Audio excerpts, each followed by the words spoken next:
समन्ता चक्रवालेषु अत्रा गच्छन्तु देवता सद्धम्मं मुनिराजस्य सुनन्तु सग्गे मुक्धम् धम्मत्सविन खालो अयन बदंता धम्मत्सविन खालो अयन बदंता धम्मत्सविन खालो अयन बदंता नमो तस्से भगवतो अरहतो सम्मा संबुद्दस्से नमो तस्से भगवतो अरहतो सम्मा संबुद्दस्से नमो तस्से भगवतो अरहतो सम्मा संबुद्दस्से පුදුන් පුන් පොදිනේ හැමදෙනාම සූදානම් වෙන්නේ තථාගත බුදුරජාණන් වහන්සේගේ ගුණයන් සිහි කරගෙන තමන්ගේ ජීවිත තුළට බුදුදහම බුදුරජාණන් වහන්සේ පෙන්වපු ධර්මය සම්බන්ධ කරගෙන ධර්ම කාරණා කිහිපයක් ශ්‍රවණය කරගන්නට අපි ලෝකේ තථාගත සම්මා සම්බුදුරජාණන් වහන්සේ නමක් පහළ වෙනවා කියන්නේ බොහොම දුර්ලභ කාරණාවක්. ඒක අති දුර්ලභයි. කල්ප ගණනාවක් සාරා සංඛ්‍ය කල්ප ලක්ෂ ගණනාවක් මුළුල්ලේ පාරමිතා ධර්මයන් පූර්ණ කරලා මහා කරුණාවෙන් ලෞතර බුදුරජාණන් වහන්සේ නමක් පහළ වෙලා ලෝකයට ලෝකීය ධර්මතාවය පෙන්වලා දෙනවා. ඒ පෙන්වලා දෙනකොට බොහොම අල්ප ස්වල්ප ප්‍රමාණයක් ඒ ධර්ම අභිසමයටපත් වෙනවා. අපිට පෙන්වන්නේ මහ පොළොවේ පස් එක්ක සංසන්දනය කරලා බැලුවොත් නිය පිටට ගත්ත පස් ටික වගේ ප්‍රමාණයක් තමයි මේ ධර්මය අවබෝධ කරගන්නේ. අපි මේ මහා පොළොව අරගෙන බැලුවොත් මේ පොළොවේ පස් එක්ක සංසන්දනාත්මකව බැලුවම මේ ඇඟිලි තුඩට ගත්ත පස් ටික කියන්නේ බොහෝම පුංචි ප්‍රමාණයක්. ඒකෙන් අපිට තේරෙනවා ප්‍රඥාවන්තයාටමයි මේ ධර්මය අවබෝධ කරගන්නට නුවණැස පහළ වෙන්නේ. අපි අද වෙනකොට ගෞතම තථාගත බුදුරජාණන් වහන්සේගේ සම්මා සම්බුද්ධ ශාසනයේ මනුස්සත්ව පටිලාභයක් ලැබලා මහා සංඝ රත්නය ඇසුරු කරගෙන ධර්මයේ ශ්‍රවණය කරන්නට අනුශාසනා ලබන්නට තරම් වාග්ය සම්පන්න වෙලා තියෙනවා. බුදුරජාණන් වහන්සේ ජීවමානව වැඩ ඉන්න කාලෙදි පවා ඒ දන් සභා මණ්ඩපවල ධර්මයේ ශ්‍රවණය කරපු හැමෝම ධර්මාභිසමය නැහැ. තථාගත බුදුරජාණන් වහන්සේ ඉදිරිපිටදී ධර්මයේ ශ්‍රවණය කළත් ඒ අග්‍ර ශ්‍රාවක 80 මහා ශ්‍රාවකයන් ඉදිරියේ ධර්මයේ ශ්‍රවණය කළත් ඒ බුද්ධ ශාසනයම රැඳිලා හිටපු පැවිද්දෝ පවා මරණින් මතු අපාගත වුණා. එහෙම පැවිද්දෝ හිටියා. එතකොට අපිට වැටහෙනවා තථාගත බුදුරජාණන් වහන්සේට පවා මේ ධර්මය තමන් තුළ ප්‍රඥාව මතු කරගන්නට තරම් වීර්යයක් අධිෂ්ඨානයක් ශක්තියක් නොතිබුණොතින් අවබෝධ කරවන්නට පුළුවන් කමක් නැහැ. එහෙමනම් මේ බුදුදහම අවබෝධ කරනවා කියන දේ අපි බොහොම වීර්යයෙන් අධිෂ්ඨානයකින් යුක්තව කැපකිරීමකින් කරන්නට ඕන දෙයක්. ඒකට හේතුව තමයි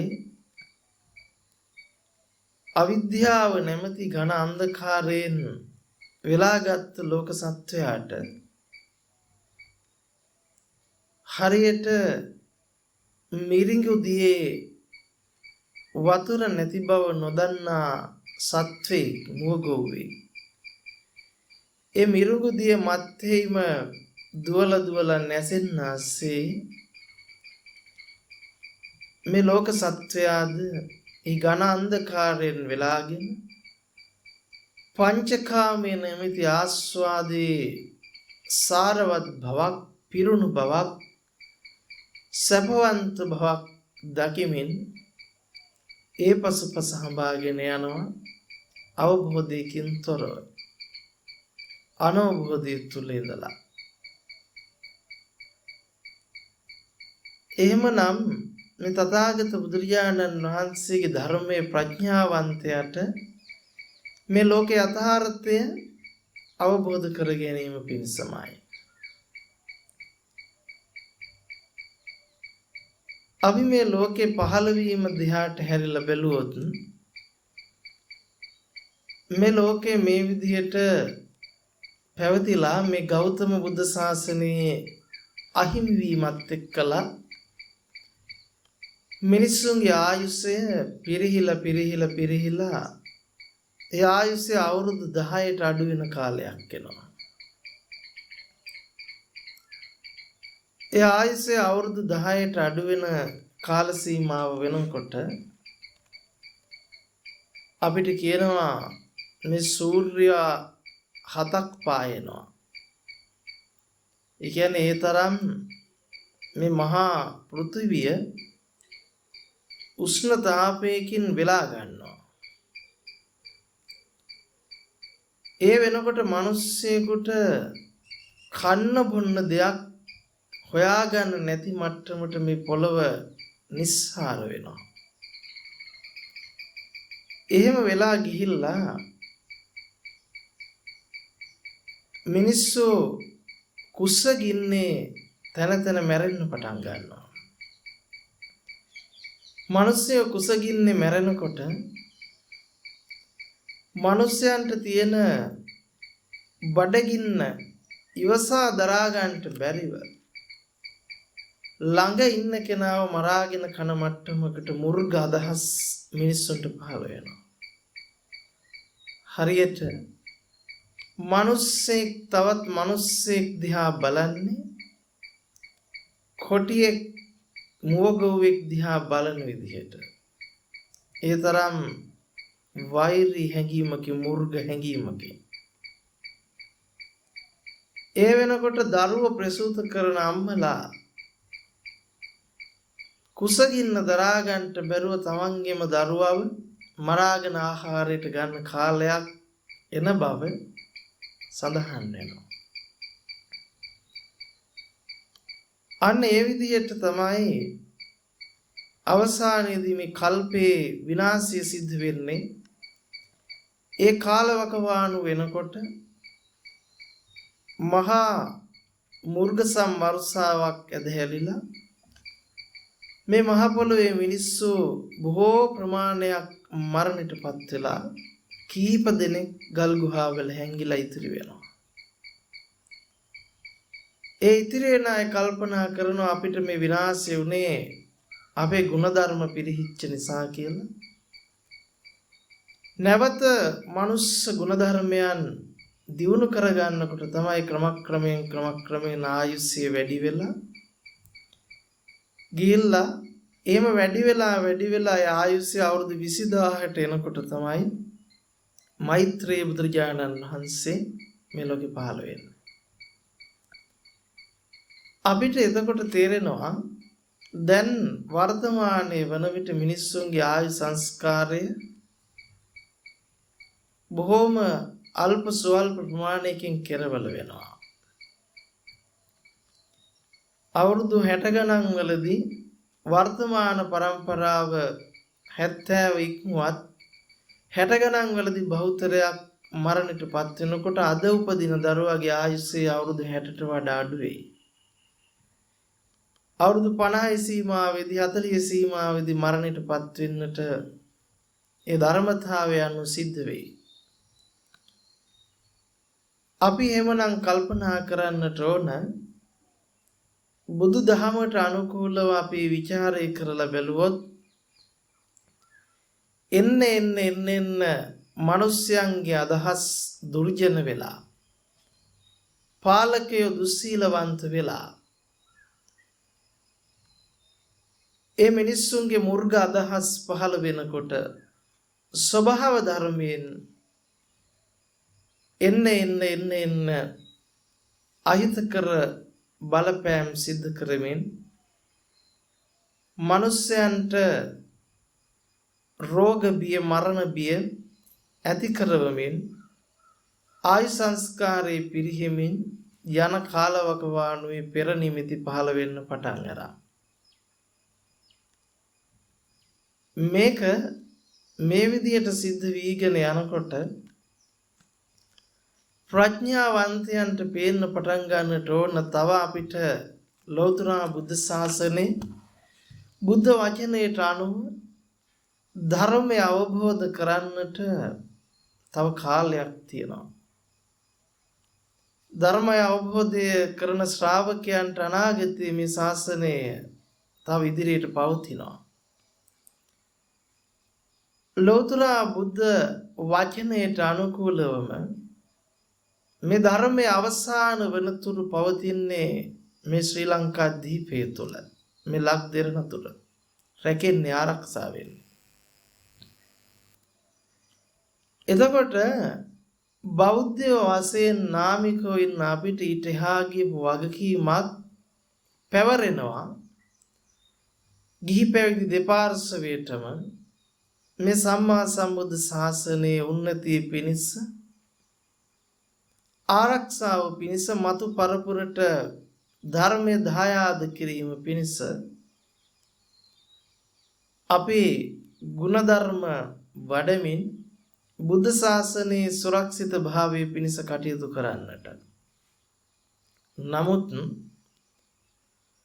අපිට පේනවා වර්තමානයේ වන විට අපිට බුද්ධ ශාසනයේ සුරක්ෂිත භාවය වෙනුවෙන් සම්මා සම්බුද්ධ ශාසනයේ උන්නතිය වෙනුවෙන් කටයුතු කරන ධර්මයේ මූලික කරගත් රාජ්‍ය පාලන තන්ත්‍රයක් නැති බව. එසේ වෙනකොට අපිට සිද්ධ වෙනවා මේ බුද්ධ ශාසනයේ සුරක්ෂිත භාවය වෙනුවෙන් උන්නතිය වෙනුවෙන්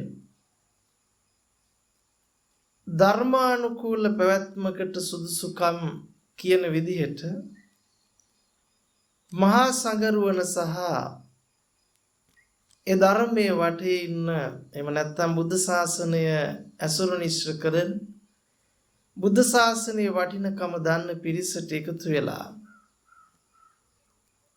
මතු අනාගතයට සම්මා සම්බුද්ධ ශාසනය ආරක්ෂා කරන්න නම් ඒ ආරක්ෂාව සුරක්ෂිත වෙන්නට නම් කුමක්ද කළ යුත්තේ කියන කතිකාවතකට පැමිණෙන්න ඒ වෙනුවෙන් කාලය අපිට ඇවිල්ලා තියෙනවා. මේ පිළිබඳව අපි බොහෝ දෙනෙකුට තේරෙන්නේ නැති කාරණා ගණනාවක්ම අපේ ඈත අතීතයේ ඉඳලා වර්තමානයේ දක්වා ක්‍රියාත්මක වෙමින් පවතිනවා. අපි ඒ පිළිබඳවත් මේ ධර්මයේ සාකච්ඡා කරන අතරතුරම දැනුවත් භාවයක් ලැබලා තියෙන්නට උවමනයි. බුද්ධ ශාසනය කියලා කියන්නේ දිවි හිමියෙන් ධර්මය අවබෝධ කර ඇත්තෝ ආරක්ෂා කරගෙන ආපු ශාසනය. එතකොට දිවි හිමියෙන් කියලා කියන්නේ තමන්ගේ ජීවිතයට වඩා මේ ශාසනයේ වටින බව ඇත්තෝ අවබෝධ කළා. ඒකට හේතුව පංචකාමෙන් පිරි ක්ලේශ ධර්ම වලින් පිරිච්ච නිස්සාර ජීවිතය අර්ථවත් කරගෙන චතුරාර්ය සත්‍ය ධර්මයේ අවබෝධයට පත් කරවගෙන මුලා අඳුරෙන් ගැලවෙන්නට මාවත පෙන්වීම තරම් වටිනකමක් මේ තුන් ලෝක ධාතුවේම නැති බව ඒ ධර්ම අභිසමය ලැබපු ඇත්තන්ට වැටහිලා තිබුණා. ඒ නිසා ඒ ඇත්තන්ට ඒ නිස්සාර ජීවිත සාරවත් භවයෙන් පිරිච්ච ධම්මානුධම්ම පටිපදාව වෙනුවෙන් කැප කරන්නට ඒ තමන් ලැබපු නිරාමිස සුවය තමන්ගේ මතු පරපුරට දෙන්නට තමන්ගේ ජීවිතයන් පරදුවට තබලා තමන්ගේ ජීවිත පරිත්‍යාගයෙන් යුක්තව බුද්ධ ශාසනය ආරක්ෂා කළා. එහෙම ආරක්ෂා කරගෙන ආපු බුද්ධ ශාසනයට අද වෙනකොට මෙවැනි තත්වයක් සිද්ධ වුණේ ඇයිද? මෙවැනි තත්වයකට මුහුණ පාන්න උනේ ඇයිද කියන කාරණාව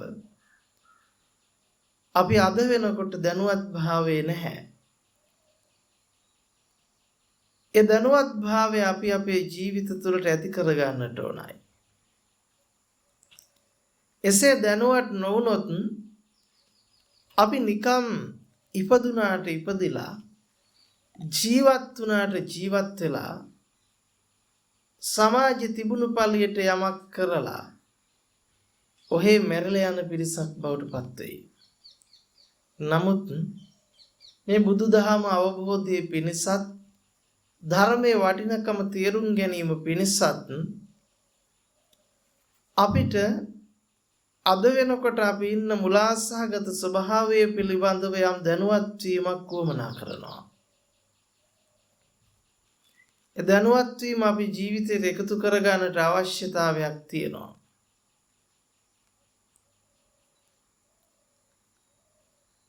අපි කල්පනා කරලා බැලුවොතින් තථාගත බුදුරජාණන් වහන්සේ නමක් පහළ වෙනකොට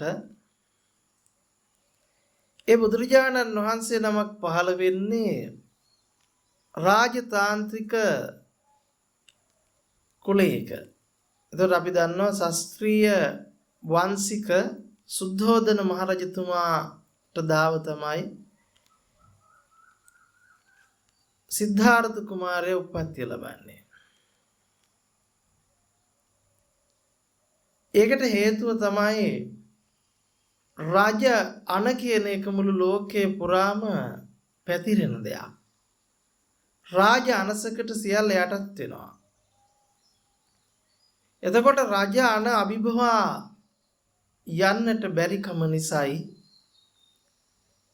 ලෞතර බුදුරජාණන් වහන්සේ කෙනෙක් බුද්ධත්වයට ලබන්නට පෙර උපත්තිය ලබන කුලය ගැන විමර්ශනය කරන්නේ. මොකද රජාන ඉක්මවා යන අනක් බවට බුදු අනපත් වෙනවා ලෝකේ පුරා. රාජ අනට වඩා ප්‍රබල දෙයක් බවට බුදුදහම පත් වෙනකොට රජවරු කිපෙන්නට පුළුවන්කම තිබෙනවා. හැබැයි රජ පරපුරකින් රජකම උරුම කෙනෙක් බුද්ධත්වයට පත් වෙලා ඒ බුද්ධ ආඥාව රාජ ආඥාව හා සමානව නිකුත් කරනකොට නැමිලා පිළිගන්න ස්වභාවයක් මිනිස්සු අතර සත්වය අතර ඇති වෙනවා. අන්න ඒ විදිහට මේ ලෝකයේ තුල යථාර්ථය මොකද්ද කියන කාරණාව සම්මත ලෝකයට කියනකොට ඒ සම්මතය තුල සම්මතය යටත් කරගෙන තිබෙන අනසක පතුරවන තැනක උප්පත්තිය ලැබලා ලෞතර බුදුරජාණන් වහන්සේ නමක් බුද්ධත්වයට පත් වෙලා ඒ මහා ධම්සක පතුරවන්නට යෙදුණා. ඒ ධර්මතාවය තමයි ප්‍රබලව රාජ මහා අමාත්‍යවරු ශ්‍රවණය කරගෙන අවබෝධයට පත් වෙමින් බුද්ධ ශාසනයේ සුරක්ෂිතය වෙනුවෙන් උන්නතිය වෙනුවෙන් කටයුතු කරමින් පැමිණිලා බුදුදහම මේ වන විට අවසාන වශයෙන් සුරක්ෂිත භාවයේ මෙලක් දෙරණතුර පවතිනවා. එනම් අපිට වගකීමක් තියෙනවා, යුතුයකමක් තියෙනවා. ජීවිත පරිත්‍යාගයෙන් කැප කරගෙන අපේ බුද්ධ ශාසනය මතු පරපුරට සුරක්ෂිත කරන්න. ඒකේ වගකීම රාජ්‍ය ත්‍රාන්තික වශයෙන් රාජ්‍ය වගකීමක් වුණත් ඒ වගකීම කාලාන්තරයක් තිස්සේ පැහැර හරිමින් බුද්ධ ශාසනයේ උන්නතිය වෙනුවට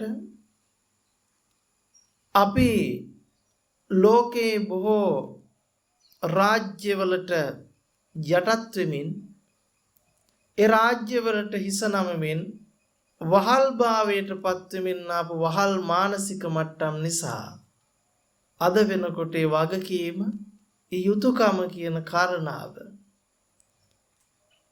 රාජ්‍ය තාන්ත්‍රික මට්ටමින් ගිලිහීගෙන යන බවක් තමයි අපිට පේන්නට තියෙන්නේ. ධර්මතාවයේ පරිදි නම් මේ 2500 නොබ්බට බුද්ධ ශාසනයේ පැවැත්ම වෙනුවෙන් රාජ්‍ය තාන්ත්‍රික වශයෙන් මැදිහත් වන රාජ්‍ය පාලන තන්ත්‍රයක්ද ඇතිවීම වමනා කරලා තිබෙනවා. ඒ වෙනුවෙන් පෙළ ගැහෙන්නට පුළුවන්කම තියෙන්නේ මේ බුදුදහම වටේ ඉන්න බුදුදහම අනුගමනය කරන බෞද්ධයන්ටම තමයි. ඒකේ වගකීම මහා සංඝරත්නයට සිව්පස්සේ නැපුපස්ථාන කරන ඇත්තන්ටත් හිමි වෙලා තියෙනවා. හැබැයි ඒ වගකීම යුතුයකම නිකම් ඉෂ්ට කරන්න බෑ පොර කාලා. ඒ වගකීම යුතුයකම ඉෂ්ට කරන්න නම් ධර්ම අවබෝධය කියන එක තමන්ගේ ජීවිතයට ඇති වෙන්න ඕන. ඒ ඇති වෙන ධර්ම අවබෝධය තුලින් තමයි බුද්ධ ශාසනයේ වටිනකම ඒ ඇත්තන්ට තේරුම් යන්නේ. බුදුදහමේ සුරක්ෂිත භාවය වමනා කරන්නේ ඇයිද කියන එක තමන්ගේ හදවතට දැනෙන්නේ. ඒ දැනීම දැනුනේ නැත්තම් ඒ කාරණාව තේරුම් නැත්තම් වැටහුන් නැත්තම් අපිට බුද්ධ ශාසනය වෙනුවෙන් ජීවිත පරිත්‍යාගයෙන් කටයුතු කරනවා කියන හැඟීමක් ඉස්මතු වෙන්නේ නැහැ. අපි මේ වෙන විට මේ ලෝක වසංගතය හමුවේ තමන්ගේ ජීවිත තුළට මරබිය ඇති කරගෙන තමන්ගේ අසල්වාසීන් රෝගාතුර වෙනකොට තමන් අඳුරන හිතවත් ඇත්තෝ රෝගාතුර වෙලා විඳවනකොට තැන තැන මිනිස්සු මැරිලා වැටෙනකොට රෝග බියෙන් තැතිගනිමින් මරණ බියෙන් තැතිගනිමින් කටයුතු කරනවා. නමුත් මේ රෝග බිය දුරු කරගන්නට මරණ බිය දුරු කරගන්නට බුදුරජාණන් වහන්සේගේ ධර්මය ඇසුරු කරගෙන උපකාර කරගෙන ධර්මානුකූල පිළිවෙතක් තුළින් අපිට පුළුවන් බව මේ ලෝකෙ කිසිම රාජ්‍යයකට කළ නොහැකි විදිහට මේ ලක්දරන තුළ බුදුදහමේ රැකවරණය තුළින්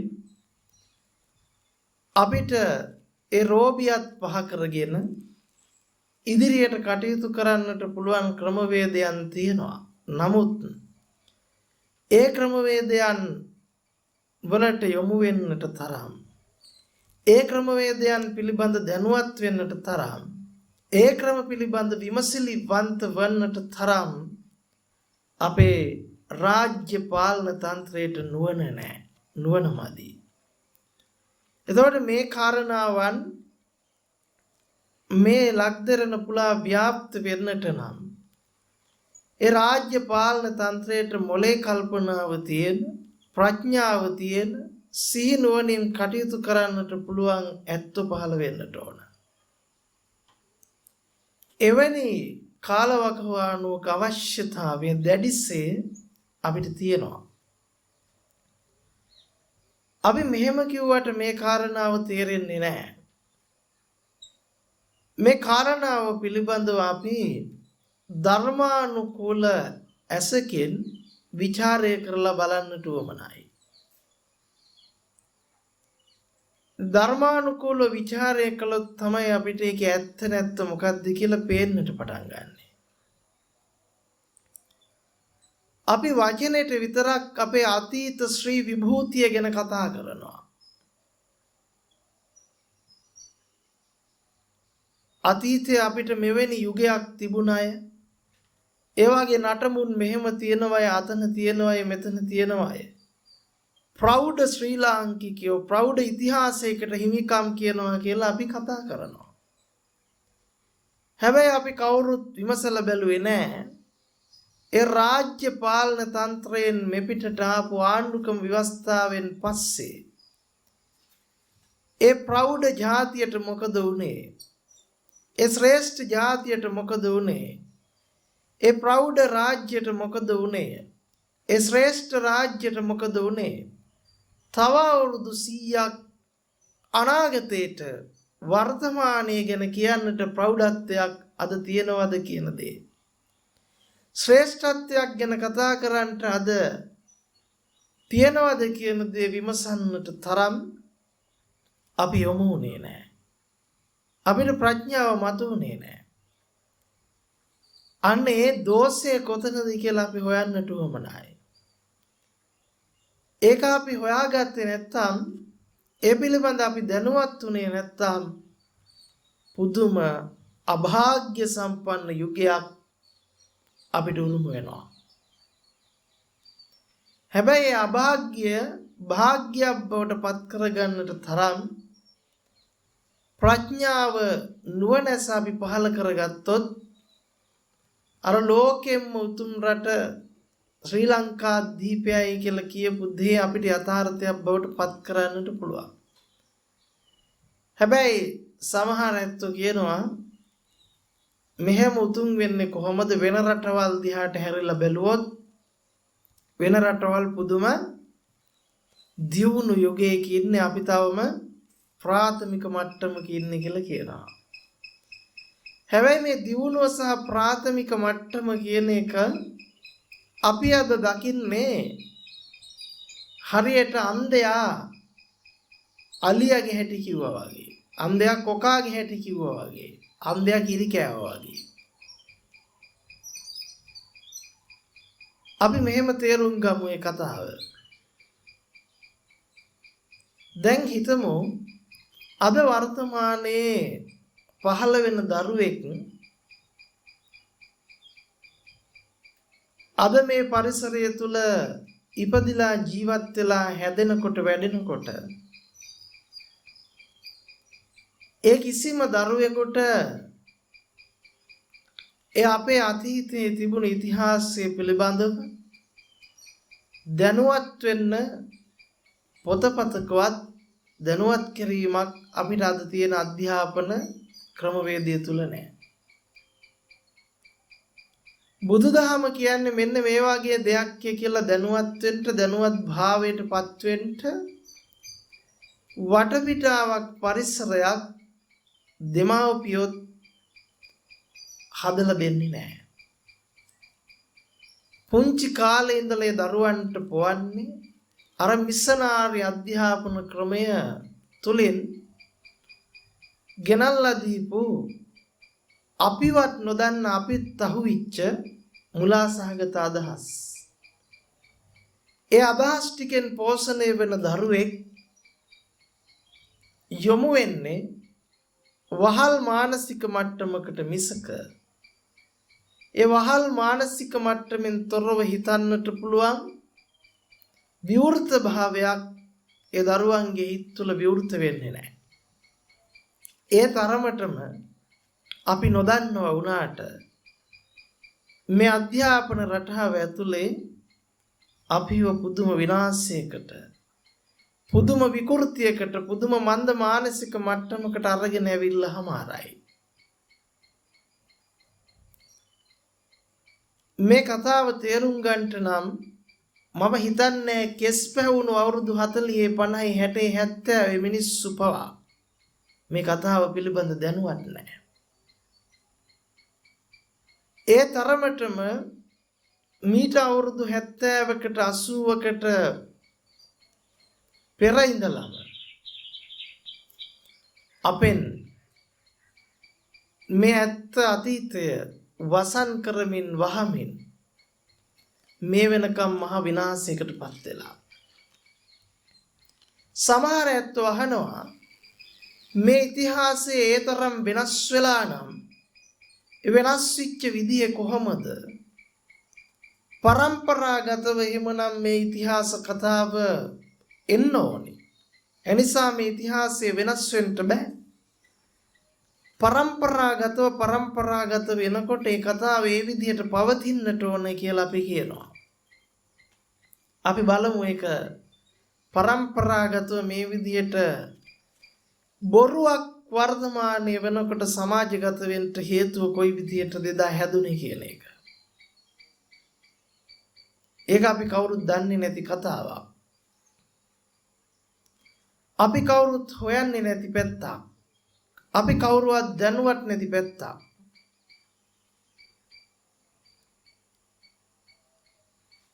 විදේශී ආක්‍රමණවලට පෙර මේ පුණ්‍ය භූමියේ ස්වභාවය පිළිබඳ අපි දැනුවත් වෙන්නට උවමනයි. අපි කල්පනා කළොත් මේ මනුස්ස ලෝකයේ මිනිස්යාගේ බිහිවීමේ පටන් යම් දැනුවත් භාවයක් මිනිස්ය වශයෙන් අපි ඇති කරගන්නට උවමනයි. මොකද මේ ලෝක උප්පත්ති කතාව පිළිබඳව අපි දන්නේ නැත්නම් අපි මේ ජීවත් වෙන ලෝකයේ පිළිබඳ වටපිටාව පිළිබඳව අපි අනෝබෝධයකින් කටයුතු කරන පිරිසක් බවට පත් වෙනවා. මුලින්ම මේ ලෝකෙට ලෝක විනාශයකින් පස්සේ ලෝකය සකස් වෙනකොට මේ ලෝකයේ පවතින ඝන අන්ධකාරයක. ඒ ඝන අන්ධකාරයේ පවතින ලෝකයට සූර්යාලෝකයේ පත්‍ය වෙලා නැහැ. ආවස්සර බ්‍රහ්ම ලෝකයෙන් බ්‍රහ්ම කායිකයෝ මේ ලෝකෙට පෘථිවි තලයට පැමිණෙනවා.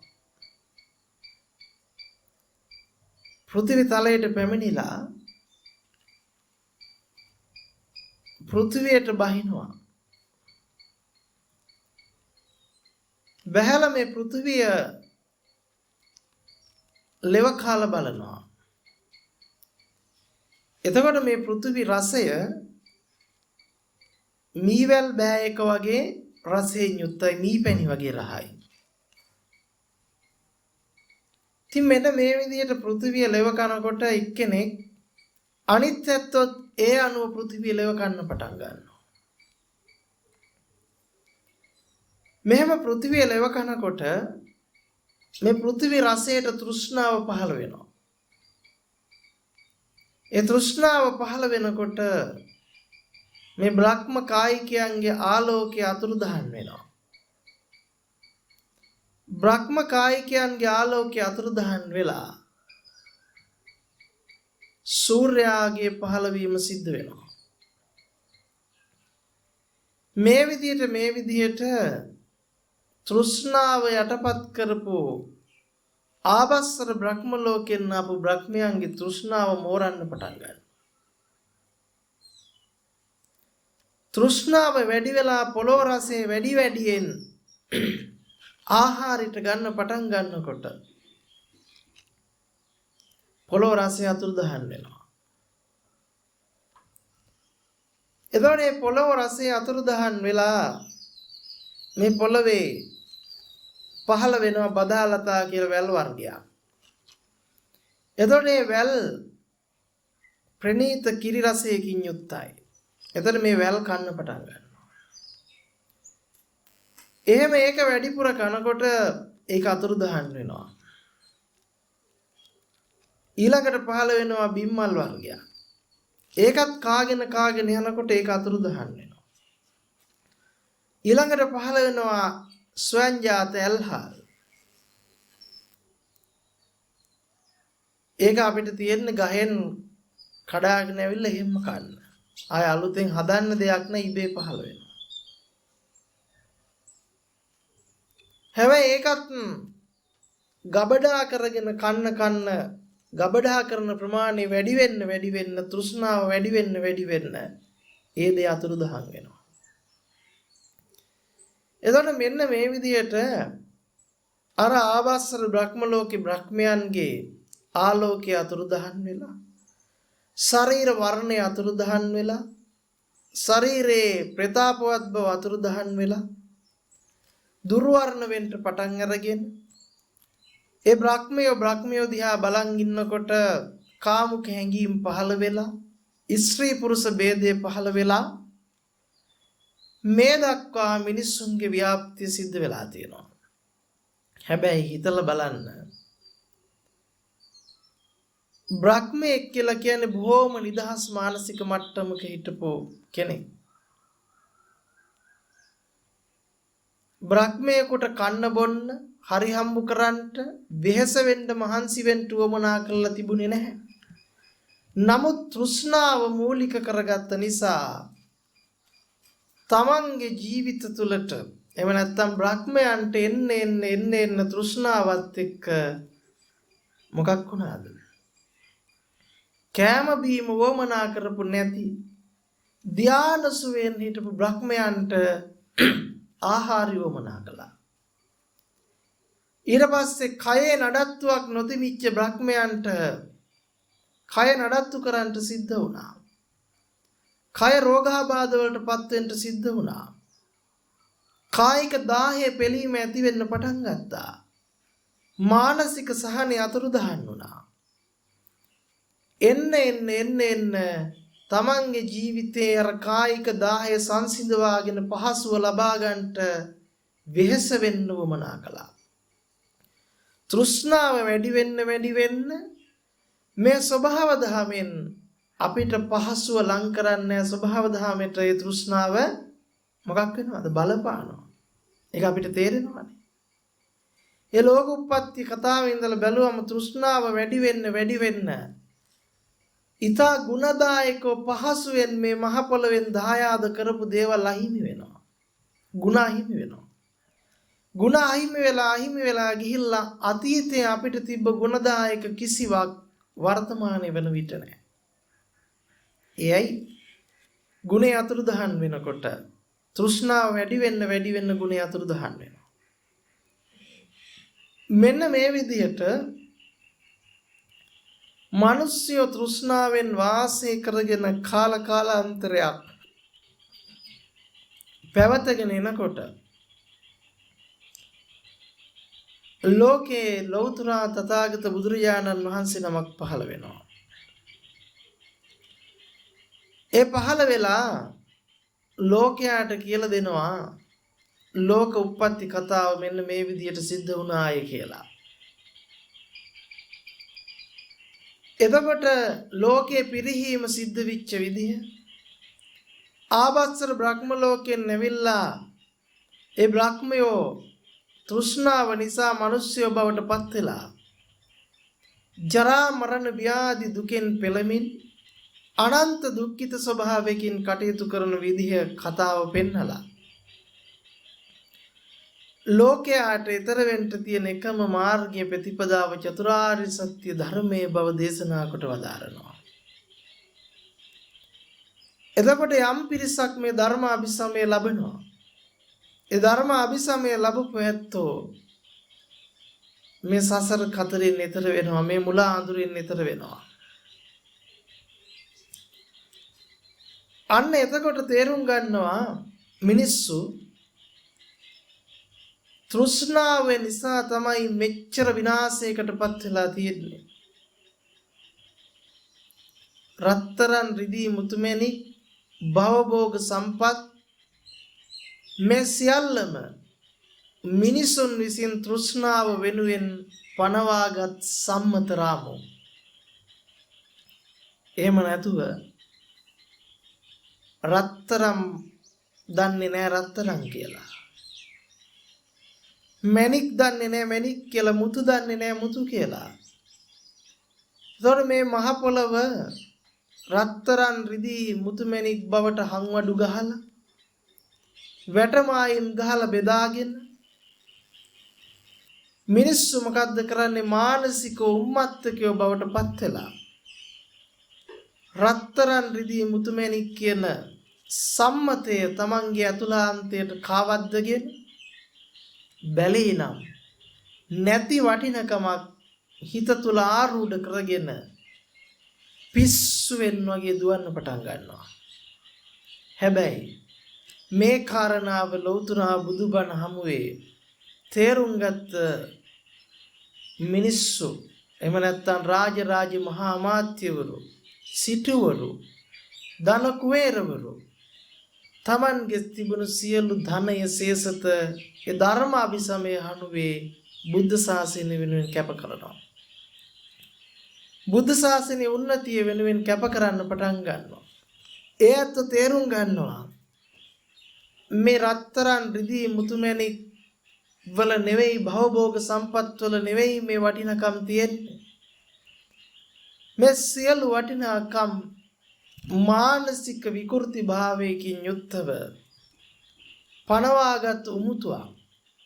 රත්තරන් කියලාවත් නොදන්නා කල, රත්තරන් වලට රත්තරන් හමු වෙන්නේ නැති කල, රත්තරන් කියන මානසික දෘෂ්ටිය තම තමන්ම ගොඩනගලා ඒ මානසික දෘෂ්ටියත් එක්ක ගනුදෙනු කරන උම්මත්තක භාවයකින් පෙළෙන බව එයත් අවබෝධ කළා. ඒ නිසා ඒත්තන්ට රත්තරන් අතහරින්න උවමනාවක් තිබුණේ නැහැ. රත්තරන් අල්ලගන්න බැරි බව එයත් දැක්කා. ඒ නිසා එයත් කලේ ධර්ම අවබෝධයටපත් වෙලා බුද්ධ ශාසනය සුරක්ෂිත කරන්නට සියලු දේවල් කැප කළා. එයත්තන්ට බුදුබණ තරම් වටින දෙයක් තමන්ගේ ජීවිත තුළට තවත් තිබුණේ නැහැ. ඇයි? අර මානසික රෝගෙන් මිදෙන්න පාර කිව්වේ බුද්ධ ශාසනය. දැන් ඔබ කල්පනා කරලා බලන්නකෝ. ඔබට අද වර්තමානයේ වන විට ඔබේ ජීවිතවලට ඒ මානසික රෝගය කොයිතරම් ප්‍රබල විදියටද බලපාලා කිව්වොතින් ඔබට රෝගයක් තියෙනවා කියලාවත් ඔබ දන්නේ නැහැ. දැන් බලන්නකෝ අපි ජීවත් වෙලා මොනවද කරන්නේ කියලා. අපි ජීවත් වෙනවා කියලා කරන්නේ අර සම්මත රාමුව ඇතුලේ පනවපු වටිනකම් නොවටිනකම් ටික දත්ත ටික මනසට ඇතුල් කරගෙන කාවද්දගෙන ඒ ටික ඇත්තක් බවට පත් කරගෙන අපි මොකද්ද කරන්නේ? දුවනවා ඉවරයක් නැහැ. ඒ දුවන දිවිල්ල ඇතුලේ අපිට අද වර්තමානයේ වන විට විච්ච විනාශය පිළිබඳ අපි කවුරුත් අඳුරන්නේ නැහැ. දැන් ඔන්න ඔය විදිහට ධර්ම අභිසමය ලැබලා ධර්ම අවබෝධයෙන් කටයුතු කරන ඇත්තෝ රත්තරන් රිදී මුතුමැණික් ආභරණ සියල්ල මොකද්ද කළේ? වියපෑදම් කරන ඒ සියල්ල කැප කරලා දානශාලා හැදුවා, ධර්මශාලා හැදුවා, සංඝාවාස ඉදි කළා, බණමඩු සකස් කළා. මොකටද? මේ වටිනා ධර්ම දායාදය සමාජගත කරන්නට, මතු පරපුරට සුරක්ෂිත කරන්නට මහා සංඝරත්නයේ පැවැත්ම උදෙසා ඒ සියල්ල කැප කළා. ඇයි? ඒ සියල්ල කැප කළා තමන්ට ලැබුණු ධර්මදායාදය අසම සමයි.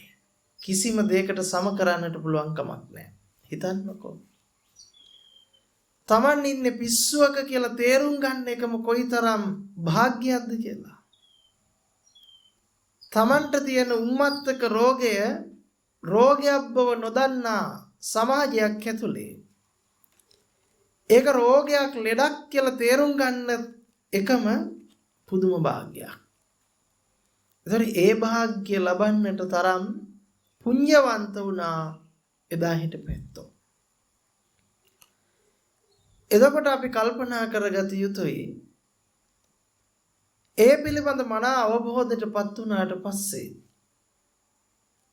ඒ ඇත්තන්ට වමනා කළේ ප්‍රධාන වශයෙන් බුදුදහම සුරක්ෂිත කිරීම.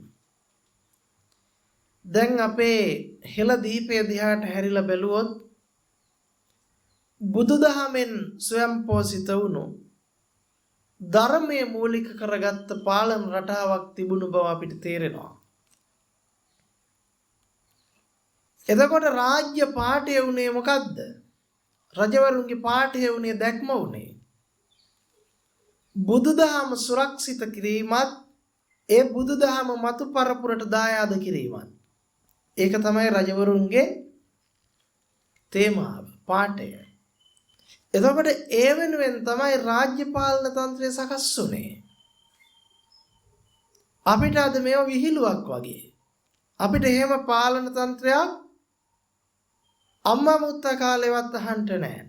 තමන්ගේ බඩවියත වෙනුවෙන් රැකෙන මේ මහ පොළොව හුරා කන අහිංසක අසරණ මිනිස්සු පීඩාවට පත් කරමින් අසරණ කරන මහා විනාශකාරී රාජ්‍ය පාලන තන්ත්‍රයක් මිසක අපිට උරුම වෙලා තිබෙන්නේ ධර්ම අභිසමය ලැබපු රජෙක්ගේ තියෙන දැක්ම අපෙන් අහිමි වෙලා බොහෝ කාලයක් වෙනවා. ඒ ධර්ම අභිසමය ලැබපු රජෙකුගේ වගකීම උනේ ඒ රාජ්‍යය ධර්මයෙන් සුරක්ෂිත කිරීම, ධර්ම රාජ්‍යයක් බවට පත් කිරීම. එතකොට ඒ රජා අධ්‍යාපනය කියලා ලබලා දුන්නේ ධර්මයේ අධ්‍යාපනය. එතකොට මේ ධර්මයේ සුරක්ෂිත කරන්නට ඕන තාක්ෂණයක් තිබුණා නම් ඒ තාක්ෂණය ඒ වෙනුවෙන් ඒ සුරක්ෂිත භාවය වෙනුවෙන් අවශ්‍ය ගොවිකම, වෙදකම, තාක්ෂණය තමයි ඉගෙනගෙන තිබුණේ. එතකොට අපි කල්පනා කරගත යුතුයි අපි හිතනවා එදා තිබුණු මේ නොදියුණු යුගයක් අද තියෙන දියුණු යුගයක් කියලා. ඒ අපි පිස්සු නිසා අපිට හිතෙන විදිහ. හැබැයි අපි පිස්සු කියලා ආමන්ත්‍රණය කරනවට කැමති නෑ. ඒකට හේතුව අපි උම්මත්තක නිසා අපිට උම්මත්තකයෝ කියලා කිව්ව ගල් ගහන තරමට අපි කිපෙනවා. ඉතින් පිස්සු කොහොමද කලබලයි ඉන්නේ? පිස්සු කොහොමද කිපෙනවා? එතකොට මේ කිපෙන ස්වභාවය අපිට අද වර්තමානයේ පේන්න තිබෙනවා. නමුත් පිස්සන්ට මේක පිස්සුවක් බව නොතේරෙන නිසා මේ පිස්සුවට තම බෙහෙත් තියෙනවා. මේ බෙහෙත් තියෙන්නේ බුද්ධ ශාසනය ඇතුලේ. ඒ බෙහෙත් අහන්නේ ප්‍රඥාවන්තයන්ට පමණයි. ඒ ප්‍රඥාවන්තයෝ වෙනුවෙන් තමයි මේ කරුණු කාරණා සිහිපත් කරවන්නට යම් උත්සාහයක් දරන්නේ. අපි කල්පනා කළොතින් අද වෙනකොටත් මිනිස්සුන්ගේ එකම අවශ්‍යතාවය තියෙන්නේ තමන්ගේ ජීවිත සැපවන්ත කර ගැනීම, සුවපත් කර ගැනීම. ඕක තමන්ගේ ජීවිතය සැපවන්ත කරගන්න, සුවපත් කරගන්න. ඕකට හැමදේම කරන්නේ. රස්සාව කරන්නේ ඒකට. එතකොට අපි ගනුදෙනු කරන්නේ ඒකට. උදේ ඉඳලා රැ වෙනකන් නැහෙන්නේ මොකටද? තමන්ගේ ජීවිත සපවන්ත කරගෙන සුවපත් කරගෙන තමන්ගේ ජීවිත වැදගත් මට්ටමකට ගේන්න. හැබැයි අපි කල්පනා කරලා බැලුවොත් අපි අද සුවපත් කියලා හිතන තැන, අපි අද වැදගත් කියලා හිතන තැන, වැදගත් නොවන, සුවපත් නොවන අර මන්ද මානසික මට්ටමින් උරුමකම් කරගන්නට යන තැනක් බව තේරුම් ගන්නට උවමනාව කාලය අද වෙනකොට ඇවිල්ලා තියෙනවා. අපි මෙහෙම හිතමුකෝ. ධර්ම අභිසමය ලැබපු ඇත්ත දන්නවා මේ ලෝකේ කිසිම වටිනකමක්වත් නොවටිනාකමක්වත් නැහැ. මේ ලෝකේ එහෙම එකක් නැහැ. ඒ වටිනාකම් නොවටිනාකම් කියන සියල්ල අපි පනවගත්ත සම්මත රාමුවක් විතරයි. එක කොටුවක් මිම්මක් විතරයි. මොකද අර මං කිව්වා වගේ රත්තරන් රිදී මුතුමැණික් උඩ පැනලා කිව්වද මං රත්තරන් මං වටිනවා කියලා. මං මැණික් මං වටිනවා මාව හාරපන් කියලා. මට වටිනකමක් දීපල්ලා කියලා කිව්වේ නැහැ. මම මොකොත් කිව්වේ නැහැ. එතකොට මේ පිළිබඳ දැනුවත් වෙච්ච ධර්ම අභිසමය ලැබපු ඇත්තෝ කල්පනා කළා. පෙනීම, ඇහිීම, දැනීම, දැන ගැනීමත් එක්කලා. ඒ කොටින්ම කිව්වොත් අපිට පේන ටික, ඇහෙන ටික, දැනෙන ටික, දැනගන්න ටිකත් එක්කලා තමයි අපේ මුළු ජීවිතේ හැමදේම තීරණය වෙන්නේ.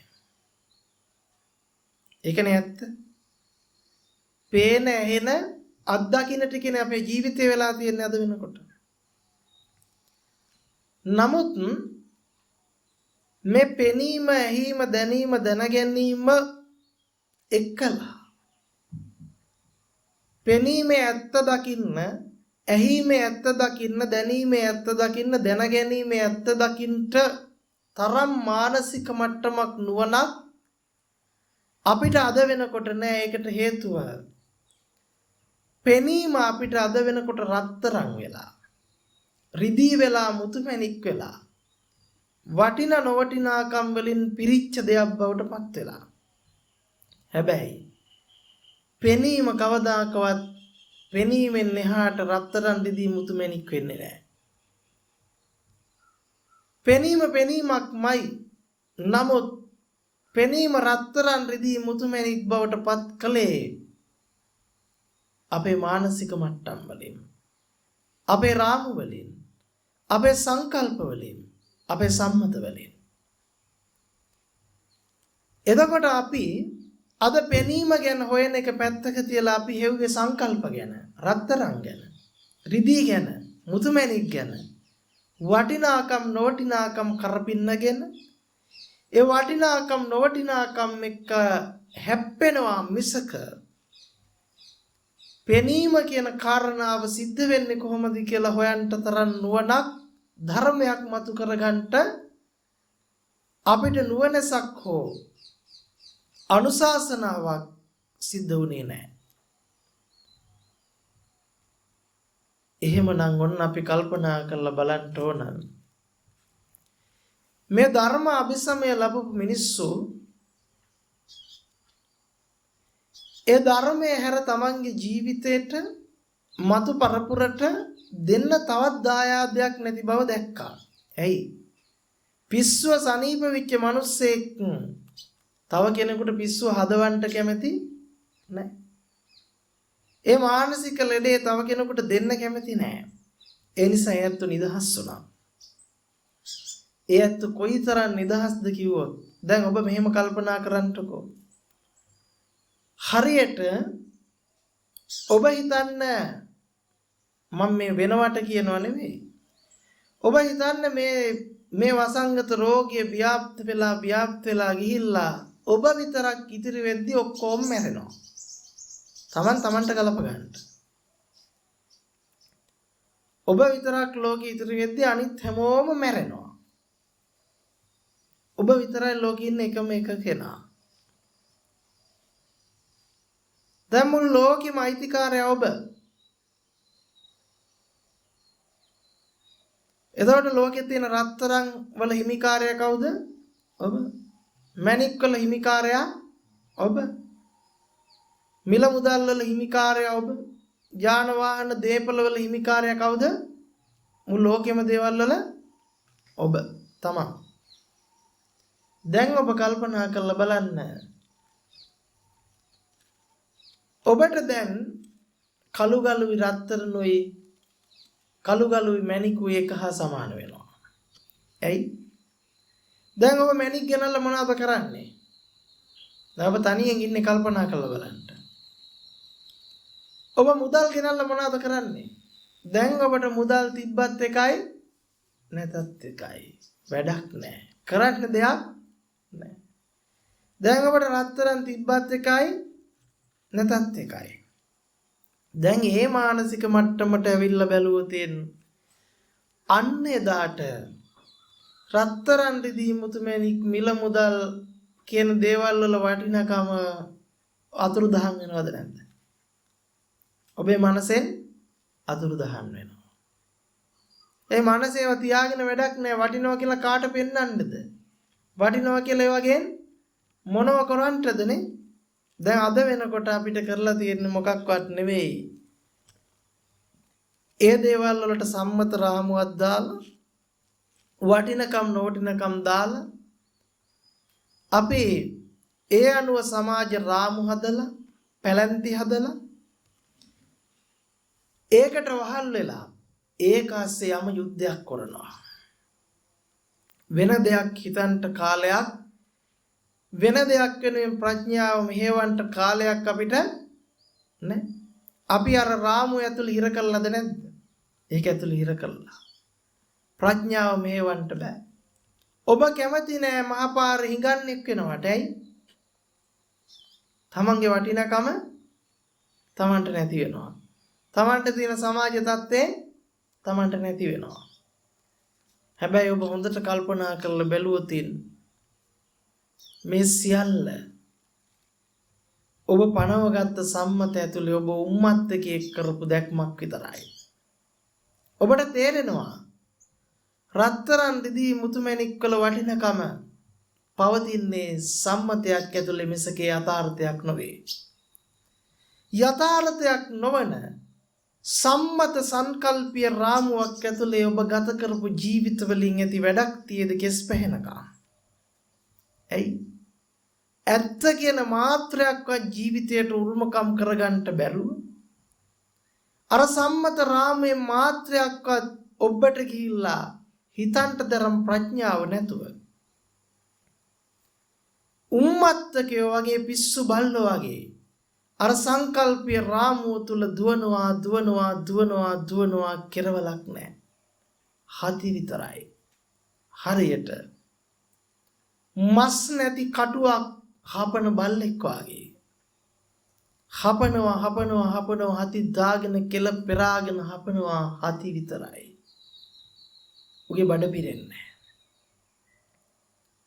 අන්න ඒ වගේ නිස්කාරණේ අපේ ජීවිත මේ මුලා අඳුන ඇතුලේ අතරමං කරගෙන දුවනවා ඉවරයක් නැහැ. කිසිම අතකින් සහනයක් සැනසීමක් ජීවිතවලට නැහැ. ඒ නිසා ඔබ තීරණය කරන්නට මේ මහ පොළොවට වටිනකමක් දෙන්න අපිට අයිතියක් නැහැ. මේ මහ පොළොව අපිට දීලා තියෙන වටිනකම ඒක අමිල සම්පතක් මිල කරන්න බෑ. නමුත් අපි මොකද්ද කළේ? මිල කරමින් තෘෂ්ණාව පෝෂණය කරමින් සම්මත වටිනකම් පනවමින් ඒක හුරා කරන පිස්සු වගේ. පුදුම පිස්සුවක්.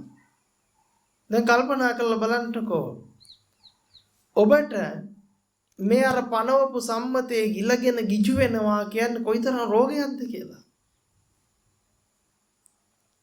ඉතින් රත්තරන් බව නොදන්න තැන, මැණික් බව නොදන්න තැන රත්තරන් මැණික් කියලා අපි පනවලා, අපි මේකට වටිනකම් පනවලා, ඒ මැත්තේ අපිම නැහෙනවා කියන්නේ මොන පිස්සුවක්ද බලන්නකෝ. නිදහසේ ගත කරන්නට තිබුණු මානසික මට්ටම නැති කරගත්තේ කවුද? අපිමයි. මෙන්න මේක තේරුම් ගත්ත ධර්ම අභිසමය ලැබපු අපේ රාජ්‍ය පාලකයෝ එදා ඈත අතීතයේ තීරණය කළා. මෙන්න මේ පිස්සුව සුවපත් කරන්නට අපිට ඕදන් දෙන්නේ මහා සංගරුවන. ඒ නිසා ඒ ඕදන තරම්, ඒ ධර්මයේ තරම් වටිනා දායාදයක්, වටිනා සම්පතක් අපිට තවත් ලබන්නට නැති තරම්. ඒ නිසා මේ වටිනා දායාදේ, වටිනා සම්පත මිල කළ නොහැකි මානසික සුවපත් භාවයේ කෙලපැමිණෙන්නට, මනසෙන් නිදහස් වෙන්නට, මුලා අඳුර දුරු කරගන්නට තියෙන මේකම මාවත සුරක්ෂිත කළ යුතුයි. ඒ වෙනුවෙන් නැපකැප විය යුතුයි. බුදුදහම සුරක්ෂිත කොට මතු පරපුරට දායාද කිරීම පිණිස වමනා කරන සියලු ආකාරයේ කටයුතු සංවිධානය කළා. සැලසුම් ක්‍රියාත්මක කළා. අන්න එතකොට තම තමන් මොකද්ද කළේ? තම තමන්ගේ රැකියාව කළා නම් කළේ මොකටද? තමන්ගේ මූලික අවශ්‍යතාවයන් ටික ජීවිතයට සපුරගෙන. දැන් හිතන්නකෝ. දැන් ඔබ කල්පනා කරන්න, ඔබ මිල මුදල් හරි හම්බ කරලා, ඒ හම්බ කරන මිල මුදලෙන් දෙකෙන් කොටසකට වැඩි කොටසක් කෑම බීම ඇඳුම් පැළඳුම් වෙනුවෙන්, සුව පහසුව වෙනුවෙන් වැය කරන්නේ. සමහරව හම්බ කරන සේසත මේකට වැය කරන්නේ. නමුත් එදා හිටපු මිනිස්සුන්ට ස්වභාව ධර්මයෙන් ආශිර්වාදය තිබුණේයි. ස්වභාව ධර්මයට මිල ගහලා හංවඩු කරලා සම්මත කරන, ස්වභාව ධර්ම හූරා කන මන්ද මානසික මට්ටමේ ඇත්තන්ට තිබුණේ නැහැ. මේ රෝගය තිබුණේ නැහැ. එනිසා මහ පොළවේ ආශිර්වාදයේ, ස්වභාව ධර්මයේ ආශිර්වාදයේ ඇතිව ධර්මානුකූල ජීවිතයක් ඇතෝ ගත කළා. අපිට අමුතුවෙන් කාබනික හෝ රසායනික කියන කිසිම පොහොරක් මහ පොළොවට එකතු කරන්න උවමනා වුණේ නැහැ. කාබනික කියන්නේම කාබන් එකතු කරන එකක්. ඒ තරම් විනාශයක් පොළොවට කරන්නට උවමනාවක් එදා හෙළයට තිබුණේ නැහැ. ඇයි? දී ටික ගහලා ආවම පොළොවට නැවත යන්නේ කපාගෙන එන්න. ඒ තරම් පොළොව අපිට ආශිර්වාද කළා. මහ පොළොවේ සාරය ඒ තරම් දායාදයක් බවට පත් කළා. ඇයි? පොළොව හූරා ගන්නෑ. විනාශ මුඛයට පත් වෙලා නැහැ. මනස විකෘති කරගෙන නැහැ. ස්වභාව ධර්මයේ ආශිර්වාදය තිබුණා. අපිට අමුතුවෙන් බලෙන් ස්වභාව ධර්මයෙන් හූරා ගන්නට දෙයක් තිබුණේ නැහැ. ස්වභාවිකවම ඒ ස්වභාව ධර්මයෙන් දායාද කරපු ගහකොළ තුලින් පෝෂණය කරා ශරීර. ඒතර ස්වභාවිකව සකස් වෙච්ච ආහාර තිබුණේ. අපි බලෙන් සකස් කළේ නැහැ. ඒතර ස්වභාවිකවම සකස් වෙච්ච ආහාර පාන Taman ගත්තා. අපිට අමුතුවෙන් සත්තු පළවල හරින්ට, අමුතුවෙන් බෙහෙත් පොර හෝමෝන ගහලා හදන්න වුමනා කළේ නෑ. වී වර්ග ආහාර වර්ග අටුකොටු සස්ක්‍රීයයි. අමුතුවෙන් මිල මුදල් දීලා සම්මත කරලා අපිට කඩපිල් වලින් ගබඩා කරලා ගේන්න තරම් උවමනාවක් තිබුණේ නෑ ආහාර පාන. අපි එළියට බැස්සොත් තමන්ගේ වත්ත වටේ තමන්ගේ දිවි පැවැත්ම වෙනුවෙන් උවමනා සියල්ල තිබුණා. වැටෙයිනි ගහලා මායිම් ගහලා සීමා කරලා නැහැ. මේක මගේ, මේක අරයාගේ කියලා. ඒ ධාර්මික රාජ්‍ය පාලන තන්ත්‍රේ කොයිතරම් වටිනවද කිව්වොත්, ඒ රාජ්‍ය ගබඩාව සම්පූර්ණයෙන්ම පිරෙව්වා මේ අටුකොටු වලින් සස්ක්‍රීය කළා. රාජ්‍ය මැදිහත් වීම යටතේ ගම් නියන් පාසා වැව් පොකුණු ඉදි කළා. චෛත්‍ය බොමලු ඉදි කළා. සංඝාවාස ඉදි කළා. බණමඩු ඉදි කළා. එතකොට රාජ්‍ය පාලකයා ග්‍රාමවාසීව පළාත් පාලනව දාපු මහා අමාත්‍යවරු රාජ්‍ය පාලකයෝ මැදිහත් වෙලා ඒ ගම තුල මහා සංඝරත්නය වෙනුවෙන් දානමාන දෙන්න පින්කම් කරන්ට වමනා කරන වටපිටාව සකස් කළා. එතකොට හිතේ ඒ ඇත්ත තමන්ගේ ජීවිතවලට හරි හම්බු කළේ නැද්ද මහා සංඝයාටම කළේ කියලා. ඒ ඇත්තන්ට හරි හම්බු කරලා එකතු කරගන්න වමනාවක් නෑයි. මොනා ගබඩා කරන්නටද? මහ පොළොවට බැස්සට පස්සේ ආශිර්වාදයෙන් ස්වභාවිකව හුස්ම පොද අරගෙන තමන්ගේ කය පෝෂණය කරගන්නට වමනා කරන සියල්ල තියෙනවා නම් රෙදි වියන මිනිස්සයා රෙදි විව්වා. ගොවියා ගොවිකම කළා. කම්මල් කරුවා තමන්ගේ කර්මාන්තය කළා. පැණිහකුර හදන මිනිස්සයා තමන්ගේ කර්මාන්තය කළා. වඩුවා තමන්ගේ වඩු කර්මාන්තය කළා. තමන්ගේ ගෙදර වාඩි වෙන්න පුටුවක් වොමනයි නම් වඩුවා ළඟට ගොවියා වී ටික ගිහින් දීලා පුටුව අරගෙන ආවා. තමන්ට වමනා කරන ආහාර පාන ඒ කෙනා අතර වමාරු කළා. මිල ගහලා නියම කරලා මේක මෙච්චර වටිනවා අච්චර වටිනවා කියලා තෘෂ්ණාව පොදි බැඳිනේ. තමන්ගේ සියලු ඉතිරි අතිරික්තය අර රාජ භාණ්ඩාගාරවල ගබඩා කළා. මොකටද? මහා සංඝරුවනේ උන්නතිය වෙනුවෙන්. එතකොට පාරම්පරිකව වාරි කර්මාන්තයේ නිරත විච්ච ඇත්තෝ පරම්පරාවෙන් ගොවියට අටුකොටු සස්ක්‍රීය කරන්ටේ වාරි කර්මාන්තයේ නිරත වුණා. තමන්ගේ යුතුයකම වගකීම් ඉෂ්ට කළා. අමුතුවෙන් තමන්ට මුදල් ඕන මේක මෙහෙම දුන්නොත් මේ ගාන නියම කරලා කරගත්ත වැඩක් නෙවෙයි. මොකටද කළේ? යුතුයකම වශයෙන් වගකීම වශයෙන්. කොයිතරම් සරලද බලන්නකෝ. එතකොට වෙදදුරා මොකද්ද කළේ? ගමේ හිටපු වෙද පරම්පරාව දිගින් දිගටම රෝගාබාධ වලට ප්‍රතිකර්ම කළා. මිනිස්සු සුවපත් කළා. ගමේ පන්සලෙන් ධර්ම අධ්‍යාපනය දුන්නා. අන්න එතකොට බලන්න කොයිතරම්නම් නිදහස් මානසික මට්ටමකින් කටයුතු කරන්නට ඇද්ද කියලා. ඒ මානසික මට්ටම ඇතුලේ පැණි හදන මිනිස්සයා තමන්ගේ පරම්පරාවෙන් ඒක කළා. හැබැයි පැණි හදන මිනිස්සයාට, ගොවියට, කම්මල් කරුවට, වඩුවට, වාරි මාර්ග ශිල්පියට කියලා අමුතු තැන් දීලා තිබුණේ නැහැ. තමන් මාන්නයටපත් උනේත් නැහැ. තමන්ගේ යුතුයකම වගකීම වශයෙන් මේ දේශට කළා. හැමෝම හැන්දෑවට එකතු වෙලා බුදුබණ ශ්‍රවණය කළා. එතකොට කොයිතරම් නිදහසක් තියෙන්නද? හූරා කෑමක් නැහැ.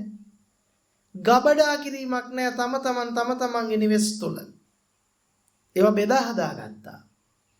ගබඩා කළා නම් කලේ රාජ්‍ය භාණ්ඩාගාරේ මොකටද? මහා සංඝයා වෙනුවෙන්. බුද්ධ ශාසනයේ උන්නතිය වෙනුවෙන්. මෙච්චරයි රාජ්‍ය දැක්ම. වෙන මහා අමුතු ලෝකවල් අල්ලන්ට මිරිඟු දියේ වතුර හොයන්ට යන දැක්මවල් ඒ රාජ්‍ය පාලකයෝ අතර තිබෙන කොයිතරම් සරලද, කොයිතරම් නිහතමානීද, කොයිතරම් ගුණධර්ම වලින් පිරිපුන්ද, කොයිතරම් කායික මානසික නිදහසක්ද කියලා බලන්න. අද වෙනකොට අපිට ඒ කැපකිරීම කරන්න බෑ. අන්නේ කැපකිරීම කරනකොට මේ සියලු පරපුරවල මිනිස්සු එකතු වෙලා බුද්ධ ශාසනයේ උන්නතිය වෙනුවෙන් ගොඩනගපු දේවල් වල ගල් කණු වල නටබුන් තමයි අපිට අද ඉතිරි වෙලා තියෙන්නේ. ඒ මහා සංඝාවාසවල ඒ මහා දානශාලාවල ඒ මහා වැව්පකුණු වල නටබුන් අපිට ඉතු වෙලා නටබුන් විතරයි. ඒක හදන්න ගොඩ දාන්න කිසිම පාලන තන්ත්‍රයකට වර්තමානයේ වෙන විට බෑ. කොයිතරම් වෙනස් යුගයකට අපි උරුමකම් කියලාද කියලා බලන්න. මෙන්න මේ විදිහට ධර්ම අභිසමයෙන් යුක්තව මිනිස්සු කටයුතු කළා. කෙනෙකු අභිභවා කෙනෙකුට යන්න උවමනාවක් නැහැ. සලුපිලි තිබ්බ මිනිස්සයා සලුපිලි වියපු මිනිස්සයා ළඟට ගිහිල්ලා ගොවියා තමන්ගේ වී ටික දෙනකොට එළවලු ටික දෙනකොට පැණිහකුරු අදපු මිනිස්සයා පැණිහකුරු ටික දෙනකොට කම්මල් කරුවා කැතිපරෝ ටික ගිහිල්ලා දෙනකොට ඒ රෙදිපිලි ඒ ඇත්ත වියපු රෙදිපිලි ටික මොකද්ද කළේ? බෙදා හැරියා. මෙන්න මෙවැනි යුගයක් තිබුණේ කොයිතරම් සුන්දර ඇතිද? කොයිතරම් නිස්කලංක ඇතිද? කොයිතරම් මානසික නිදහසක් ඇතිද? ඔන්න රාජ්‍ය පාලන තන්ත්‍රයේ ස්වභාවය. ඒ දැනට හිතන්න තරම් එක දශමයකවත් මොලේ නැති තරමට මන්ද මානසික විච්ච ඒ තරම් පිස්සුවකින් තෙරපිච්ච කොයිතරම් විකෘති ස්වභාවයකින් යුක්ත මිනිස්සුද වර්තමානයේ වාසය කරන්න කියලා බලන්නකෝ. කොයිතරම් පිස්සුවක්ද? ඒ විකෘතිය සුළුපට විකෘතියක් නෙමෙයි. ඒක පුදුමාකාර විකෘතියක්. අපි කල්පනා කරලා බැලුවොත් ඒ යුගයේ කොයිතරම් දියුණුද කියලා කිව්වොත් අපි අද හිතනවා රෝහල් හදන්න අද වර්තමානයේ දියුණුයි කියලා. ඔබ කල්පනා කරන්න ස්වභාවිකව එදා මිනිස්සු එදා ගැබිනි අම්මාවරු දරුවෝ 10 15 ප්‍රසූත කළා. කොහෙද? රෝහල් වලද? නෑ. තමන්ගේ නිවස තුලම.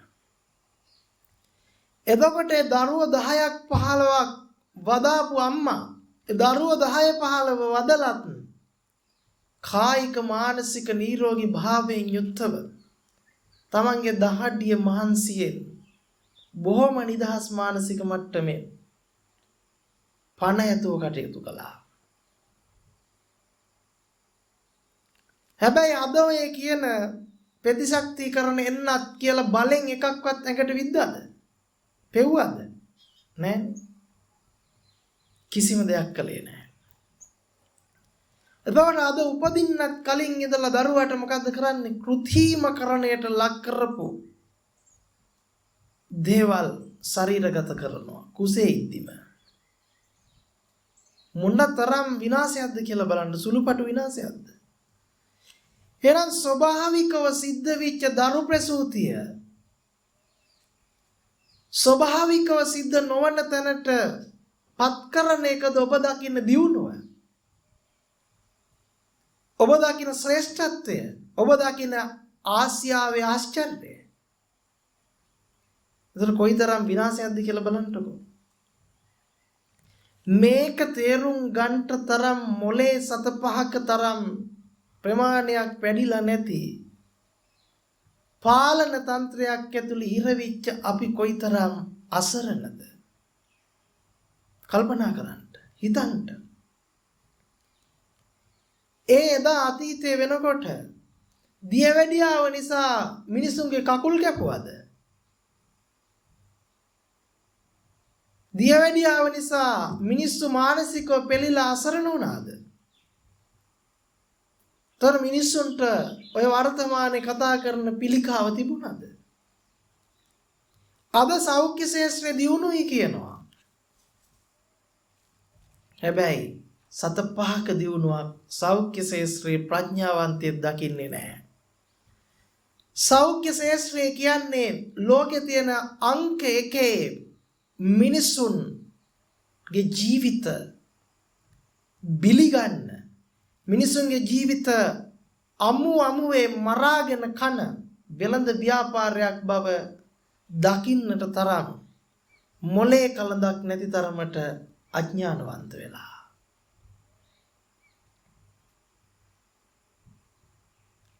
දැන් පිළිවෙලට කතා කරගෙන එමු. මේකේ විනාශය. ඒ විනාශයට හඬ නගන්න කතා කරන්න මොලයක් බුද්ධියක් තියෙන සිහි කල්පනාවක් තියෙන මිනිහෙක් නෑ.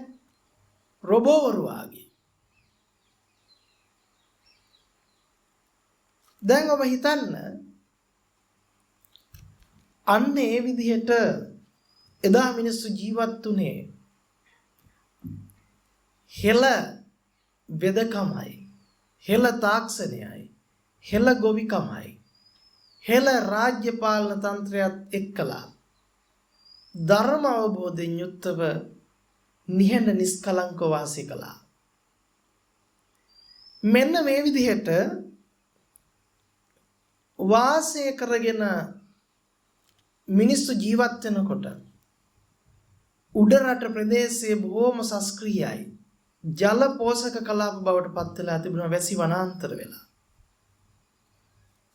ඒ වැසි වනාන්තර වලින් ගලාගෙන හැලුණු දිය ධාරාව පහළ භූමිය සස්ක්‍රීය කළා අටුකොටු පිරෙව්වා. මිනිස්සු පුංචි කාලේ ඉඳලා ධර්මයෙන් සන්නද්ධ වුණා. තමන්ගේ ජීවිත ඒ ධර්මතාවයෙන් අවබෝධයටපත් වුණාට පස්සේ ඒ වෙනුවෙන්ම තමන්ගේ ජීවිත කැප කළා. වෛරයක් හැදෙන්න ක්‍රමයක් නැහැ. තෘෂ්ණාව මුල් බැහැ ගන්නට ක්‍රමයක් නැහැ. වෙදදුරා කවදාකවත් යමක් බලාපොරොත්තු වෙන්නේ තමන්ගේ වෙදකම කලේ.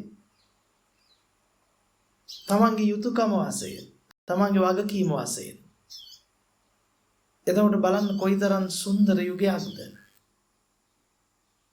මේ යුගයට කනකොක හඬන්නේ විදේශීය ආක්‍රමණ මේ රටට එන්න පටන් ගත්තට පස්සේ විදේශීය ආක්‍රමණයන් මේ රටට ඇවිල්ලා මුලින්ම ග්‍රහණය කරගන්නේ මුහුදු බඩ ප්‍රදේශ පහතරට භූමි. විදේශීය වෙළඳාමට කියලා එන ලන්දේසි පෘතුගීසි ජාතිකයෝ පෙර ඉඳලාම පරංගියෝ මේ රටේ මුහුදු බඩ ප්‍රදේශ ආශ්‍රය කරගෙන ඒ මිනිස්සු එක්ක ගනුදෙනු පටන් ගන්නවා. දැන් ඔබ කල්පනා කරලා බලන්න, හිතලා බලන්න බුද්ධ ශාසනය පිළිබඳව ඈත අතීතයේ කිසිම නටබුම් කිසිම දෙයක් හම් වෙන්නේ නැති භූමිය මොකද්ද? බස්නාහිර පළාත, දකුණු පළාත. තර මේ බස්නාහිරෙන් දකුණෙන් පටන් ගත්තම පුත්තලම් යාපනයේ තුඩුව දක්වා බුද්ධ ශාසනය පිළිබඳ ඈත අතීතයක විකාශනයක් මුණ ගැහෙන්නේ නැහැ.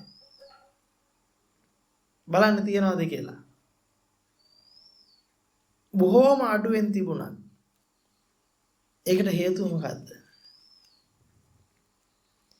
ඒකට හේතුව තමයි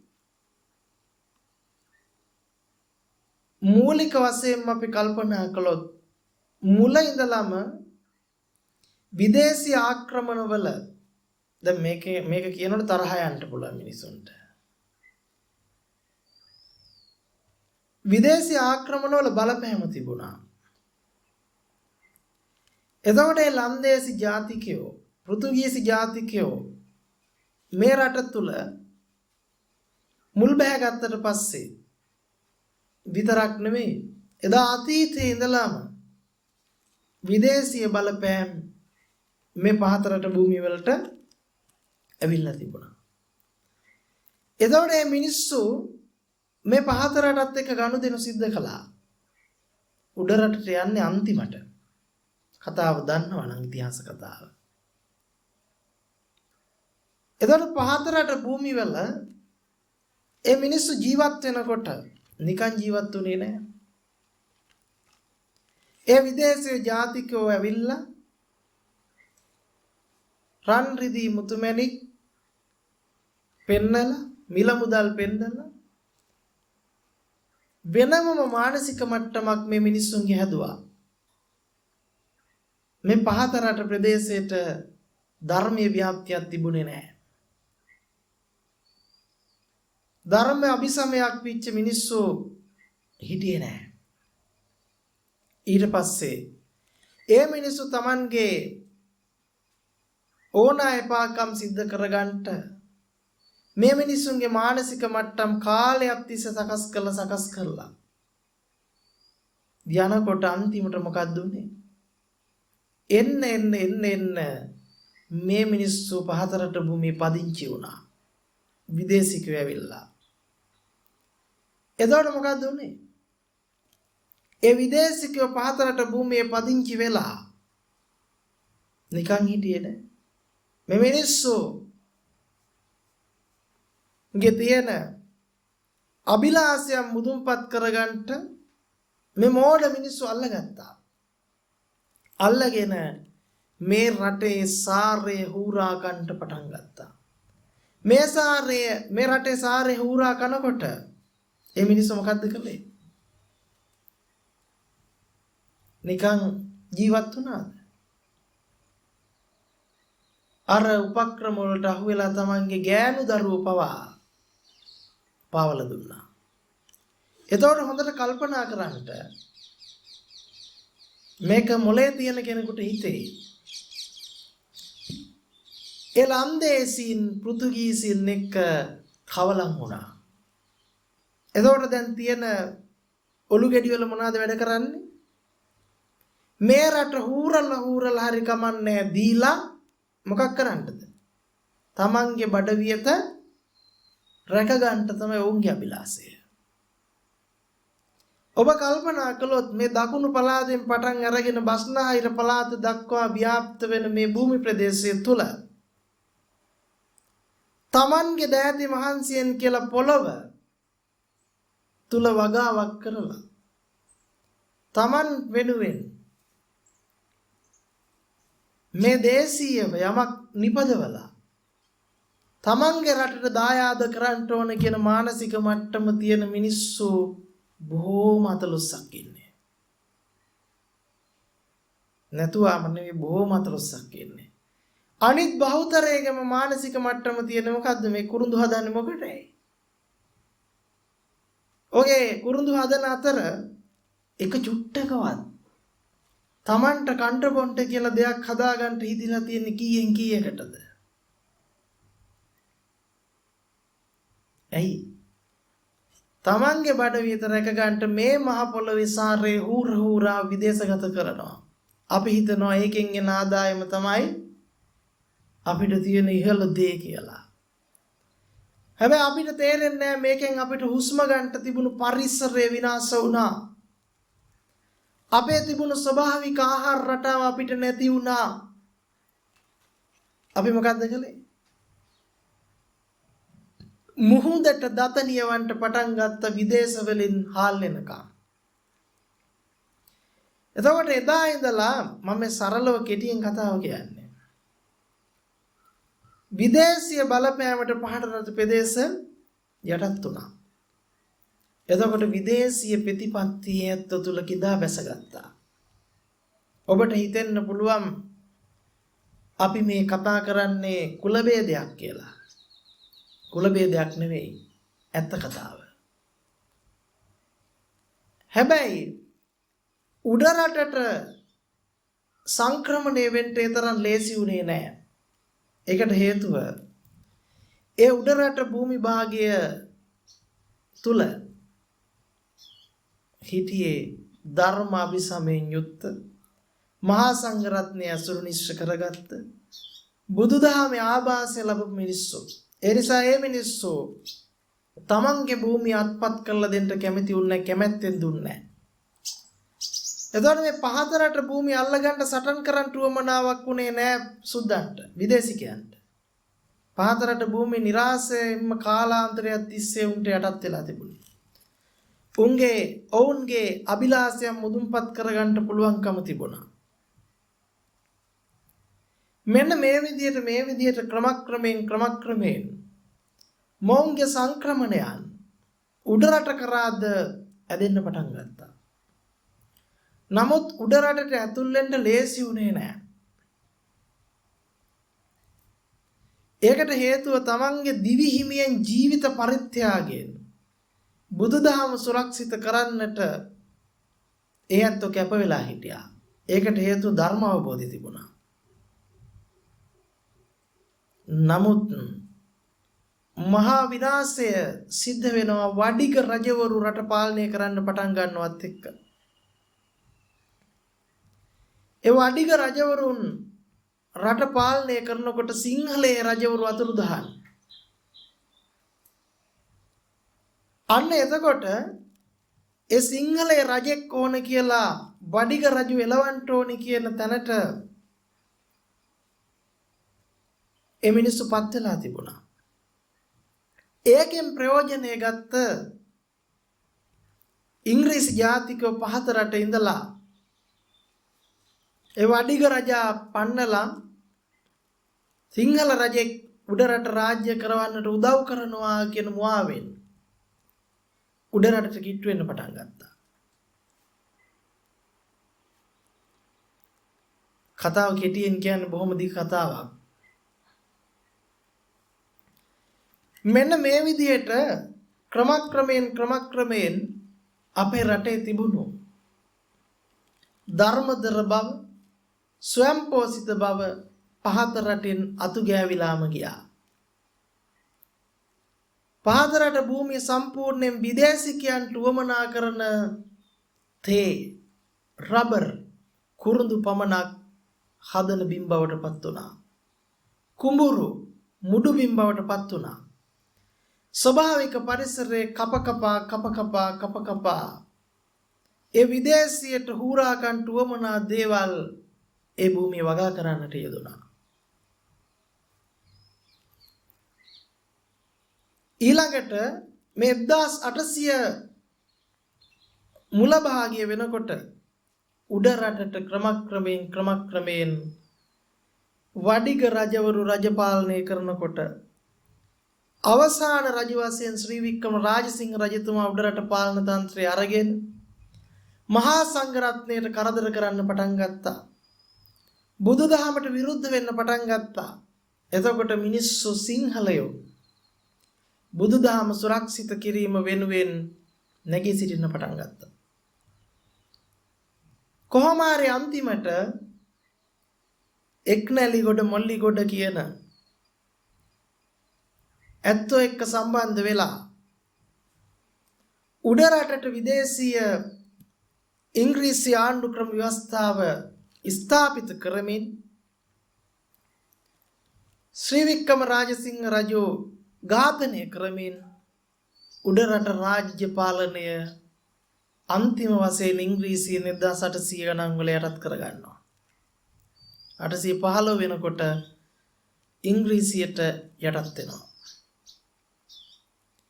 අන්න ඒ වෙනකොට මේ ඉංග්‍රීසියෙන් සියලු සැලසුම් හදනවා. උඩරට ප්‍රදේශයට කෙළ පෙරමින් ඉඳලා මේක යටත් කරගත්තට පස්සේ උඩරට තිබුණු සියලු වන සංහාරයම විනාශ කරන්න පටන් ගන්නවා. ඇත්තු මරලා ඒ දල පිටරට වලට පටවන්න පටන් ගන්නවා. අන්න ඒ වෙන විට අන්තිම වශයෙන් සියල්ල යටත් කරගන්නකොට ඉතිරි වෙනවා එක රාජ්‍යයක්. ඒකට කියනවා අපි ඌවැල්ලස්ස කියලා. එතකොට ඒ ඌවැල්ලස්සේ මිනිස්සු මොකද්ද කරන්නේ? දන්ත ධාතුන් වහන්සේව උඩ රටින් අරගෙන වෙල්ලස්සට අරගෙන එනවා. අරගෙන ඇවිල්ලා අපිට විනාශයටපත් වෙන බුදුදහම සුරක්ෂිත කරන්නට ඒ ගල්ලෙන් වල හිටපු මහා සංඝරත්නය එකතු වෙලා එතකොට ඒ සිංහල ජාතිය වෙනුවෙන් බුදුදහම වෙනුවෙන් කැප වෙන්නට තරම් ප්‍රාණය ශක්තිය කොන්ද පණ තිබ්බ මිනිස්සු එතකොට හිටියේ ඉතුරු වෙලා ඌ වෙල්ලස්සේ විතරයි. අනිත් හැමදෙනාම ඒ වෙනකොට විදේශී ආක්‍රමණ වලට යටත් වෙලා ඒ ප්‍රතිපත්ති ගිලගෙන ඒ වගේ මත් වෙලා මුසපත් වෙලා.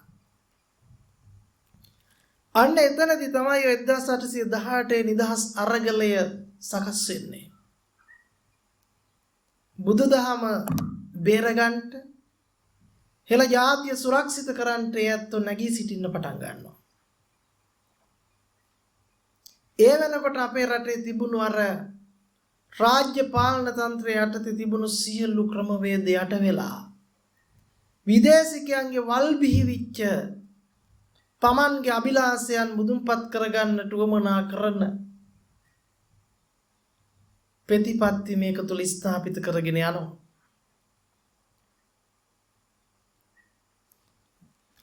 අවසාන වශයෙන් මේ වෙල්ලස්ස නිදහස් අරගලයට සැරසිච්ච අන්තිම හෙළ ගතිගුණ ටික තිබුණු මිනිස්සු බුදුදහම සුරක්ෂිත කරන්නට එකතු වෙච්ච මිනිස්සු ටික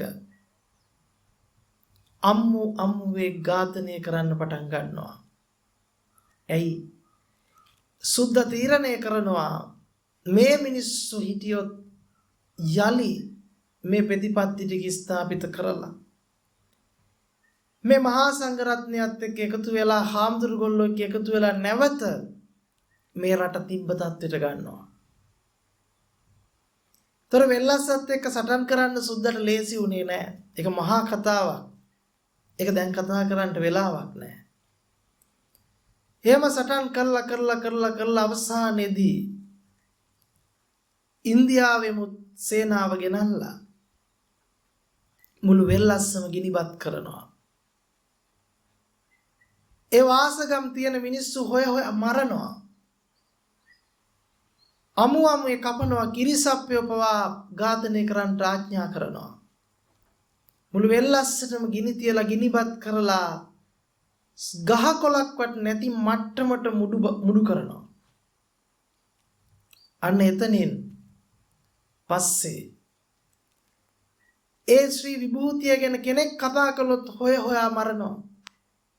බුදුදහම මෙන්න මෙහෙමයි, ඉතිහාසය මෙන්න මෙහෙමයි කියලා යම් කෙනෙක් කතා කළොත් ඒ සියල්ල හොයා ඝාතනය කරන යුගයක් එදා තිබුණා.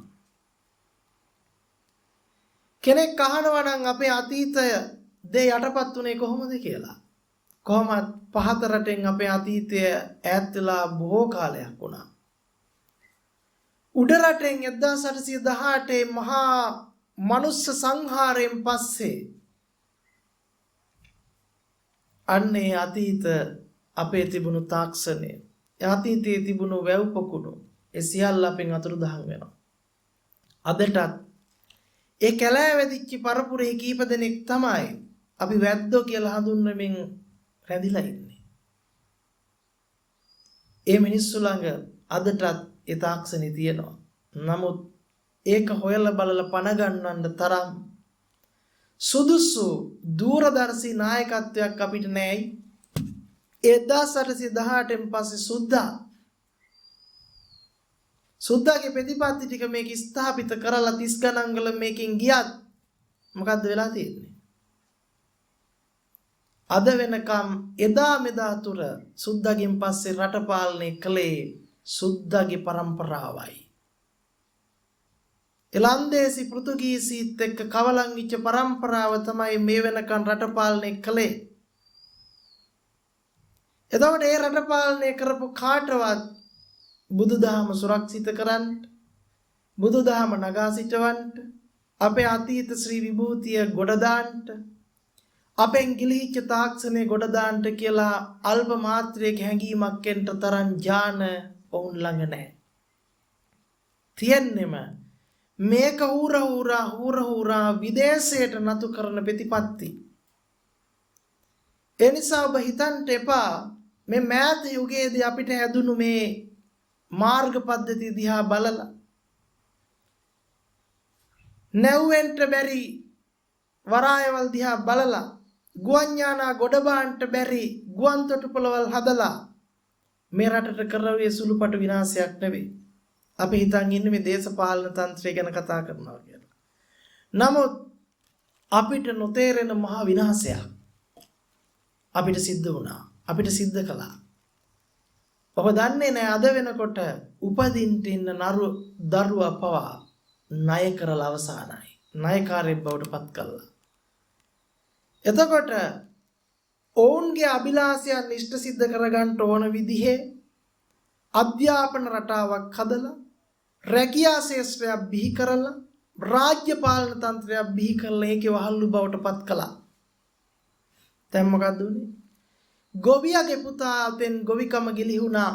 ඔවුන් කුලවාදය බිහි කළා. තොර මේ කුලවාදයක් බවට කුලවාදය බිහි කළේ විදේශී ආක්‍රමණත් එක්ක. උඹලා අකුරු හදන්න ඕන නෑ, උඹලා දොස්තරවරු වෙන්න ඕන, උඹලා ගොවිකම කරන්න ඕන නෑ, උඹලා ඉංජිනේරුවෝ වෙන්න ඕන. මෙන්න මේ විදිහට මොකද්ද කළේ? අර තිබුණු සමගි සම්පන්න බව බිඳ දැම්මා. තොපි කම්මල් කරන්න ඕන නෑ, තොපි මෙන්න මේ තැනටපත් වෙන්න ඕන කියන තැනට උස් පහත් මිටි ભેදය හැදුවේ ඔවුන්මයි. එහෙම නැතුව එච්චර කාලයක් කුඹල් කරුවත්, කම්මල් කරුවත්, ගොවියත්, පැණියකුරු හදන මිනිස්සයත්, රෙදි හදන මිනිස්සයත් බොහොම සමික සම්පන්නව ජීවත් වුණා. එතකොට වලව් පෙළන්තිය හැදුවේ සුද්ධමයි මේ පීඩිත කරලා සමගි සම්පන්න බව නැති කරගන්න. එතකොට වලව් පට්ටම් දීලා තානාන්තර දීලා පල්ලහැ මිනිස්සු කියලා මිනිස්සුන් හංවඩු ගහලා කුල ભેදය ඇති කළේ මේ විදේශී ආක්‍රමණ වලින් මිනිස්සු අතර තිබුණු සමගි සම්පන්න බව නැති කරලා ස්වයංපෝෂිත ආර්ථික ක්‍රමයේ කඩාවට්ටන්නට බව නොදන්නා අපේ මිනිස්සු මොකද්ද කළේ? ගොවිකමට පයින් ගැහුවා. කම්මල්කමට පයින් ගැහුවා.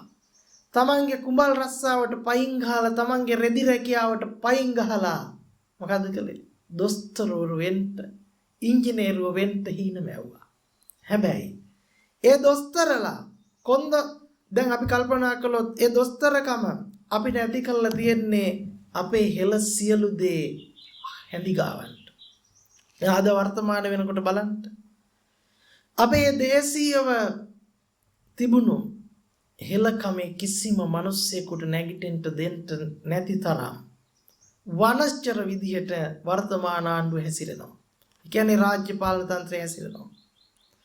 තොර වර්තමානයේ ඔබ නොදන්නවා වුණාට මේ එන්නත් කරණය බලහත්කාරයෙන් කරන්න පුළුවන් එකක් නෙවෙයි. මේක බලහත්කාරයෙන් කරනවා නම් කොයිතරම්නම් අපේ ශ්‍රී විභූතියට කරන වංචාවක්ද බලන්නකෝ. නින්දිතකමක්ද කියලා බලන්නකෝ. ඒ තරම් අපේ රට ගැන අමතක වුණු, අපේ හෙළකම ගැන අමතක වුණු, අපේ හෙළ තාක්ෂණය ගැන අමතක වුණු, අපේ හෙළ වෙදකම ගැන අමතක වුණු නෙවෙයි දන්නේ නැති නිවට පාලන තන්ත්‍රයකට එදා සිට අද දක්වා එක පැත්තකටවත් හොයිය නෙවෙයි, එදා සිට අද දක්වා අපේ රට නතු වෙමින් අපේ මේ රටේ හිටපු අහිංසක අසරණ මිනිස්සු මුලාවටපත් කරමින් මේ රටේ සාරය හූරගෙන කාලේ ඉවරයි. එතකොට ඔබ කල්පනා කරන්න. එතකොට චීනෙන් ණය අරගෙන මහා ගෙවා ගන්නට බැරි ණය කන්දක් අරගෙන මේ රට ආසියාවේ ආශ්චර්ය බවට පත් කළා කියලා අන්තිමට මොකද්ද කළේ? මේ රටේ මුහුදු තීරයේ චීනෙට වික්කා. මේ රටේ තව කොටසක් ගොඩ කරලා චීනෙට දුන්නා. අනිත් පැත්තෙන් මුළු ලෝකෙම තියෙන ස්වභාවිකවම මුළු ලෝකෙම යුද උපක්‍රම කරන්න පුළුවන් ඕනම රටකට, ලෝකේ ඕනම ස්ථානයකට මිසයිලයක් යවන්න පුළුවන් ත්‍රිකුණාමලය චීනෙට දුන්නා. දැන් ඒකට කල්පනා කරන්න. මේ කරලා තියෙන්නේ නොදන්නාකම නිසා, මන්ද බුද්ධිකකම නිසා මේ සියල්ලට අහු වුණා. ඒතකොට කල්පනා කරන්න, මේ කතා කරපු එකක්වත් කිසිම දේශපාලන පක්ෂයකට අයිති වෙලා කතා කරපු එකක් නෙවෙයි. මේ සියල්ල කතා කරේ කෙටියෙන්. නමුත් ඔබ කල්පනා කරලා බලන්න, මේ තරම් රෝහල් ඉදි වෙන්න හේතුව, මේ තරම් රෝගීන් වැඩි වෙන්න හේතුව, මේ තරම් රෝග ව්‍යාප්ත වෙන්න හේතුව සෞඛ්‍ය ශාස්ත්‍රය දියුණුවද කියලා. මේ අමුවේ අපේ සෞඛ්‍ය ශාස්ත්‍රයේ පිරිහීම. ඒ විතරක් නෙවෙයි. මේ අමුවේ මොකද්ද කරන්නේ? විදේශීය රටවල් Tamanගේ මුදල් පරමාර්ථයන් අභිලාෂයන් ඉෂ්ට සිද්ධ කරගන්නට යොදන උපක්‍රමවල ගැට බවට පත් වෙලා. ඉතින් මේ ගැන කතා කරනවා නම් පැය ගණන්, වරු ගණන්, දවස් ගණන් කතා කරන්න කරුණු කාරණා තියෙනවා. ඒ නිසා සරලව ඔබ මතක තියාගන්න හෙළයෙක් කියලා නමට හිටියට වැඩක් නැහැ. ඇතුළ සම්පූර්ණයෙන් දුවන්නේ විදේශීය ප්‍රතිපත්ති ක්‍රියාත්මක කරන්න උවමනා කරන අදහස් නම්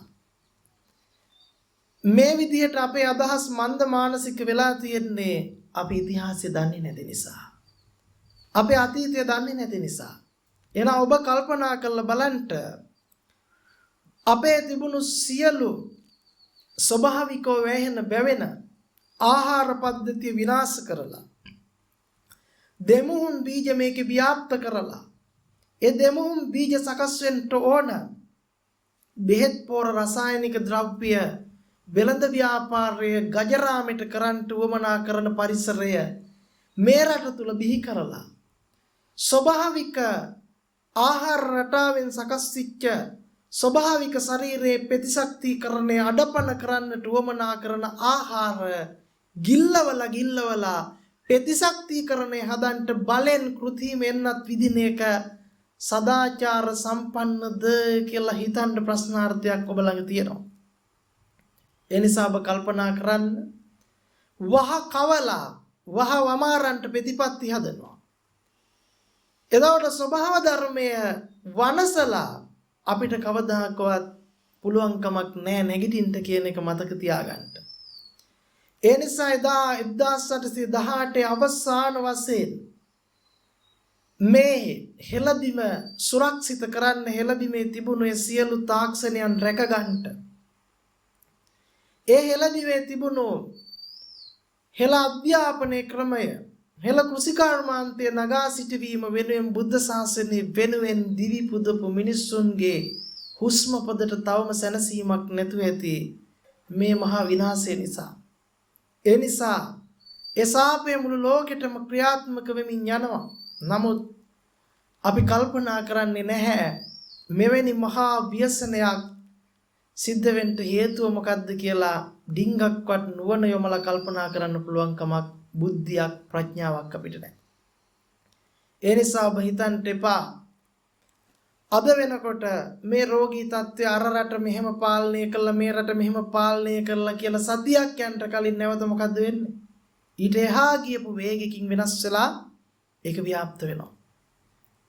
ඉතින් සරලවම කිව්වොත් මේ මහා විනාශය අපේ නැත් කරගෙන අපේ රට නැවත සුරක්ෂිත කරනවා නම් ඒ අතීත මුතුන් මිත්තන්ට සැනසීම වෙන විදිහට ඒ අපේ තිබුණු හෙළ තාක්ෂණය හෙළ කෘෂි කර්මාන්තය හෙළ වෙදකම සුරක්ෂිත කරමින් කටයුතු කරන්නට අවශ්‍ය කරන මොලේ නුවණ පාදගෙන රාජ්‍ය පාලන තන්ත්‍රය සකස් කරගත්තොත් අපිට මතු පරපුරට ධර්මයක් සුරක්ෂිත වෙයි මේ රටත් සුරක්ෂිත වෙයි නැවත යහපත උදා වෙයි කියන කාරණාව අවසාන වශයෙන් මතක් කරනවා. ඒ නිසා අපි ඉන්නේ කොතනද අපි ආවේ කොහොමද කියන කාරණාව ඔබ නැවත නැවත සිහිපත් කරගනිමින් ඒ ධර්මානුකූල යුගයේ නැවත ඇති කරගන්නට උවමනා කරන ප්‍රඥාව ඔබගේ තුල මතු කරගෙන කටයුතු කරන්නට අදිෂ්ඨාන කරගන්න කියන ඉල්ලීම හැමදෙනාගෙම සිද්ධ කරනවා. හැමදෙනාටම තෙරුවන් සරණයි යහපතක් වේවා.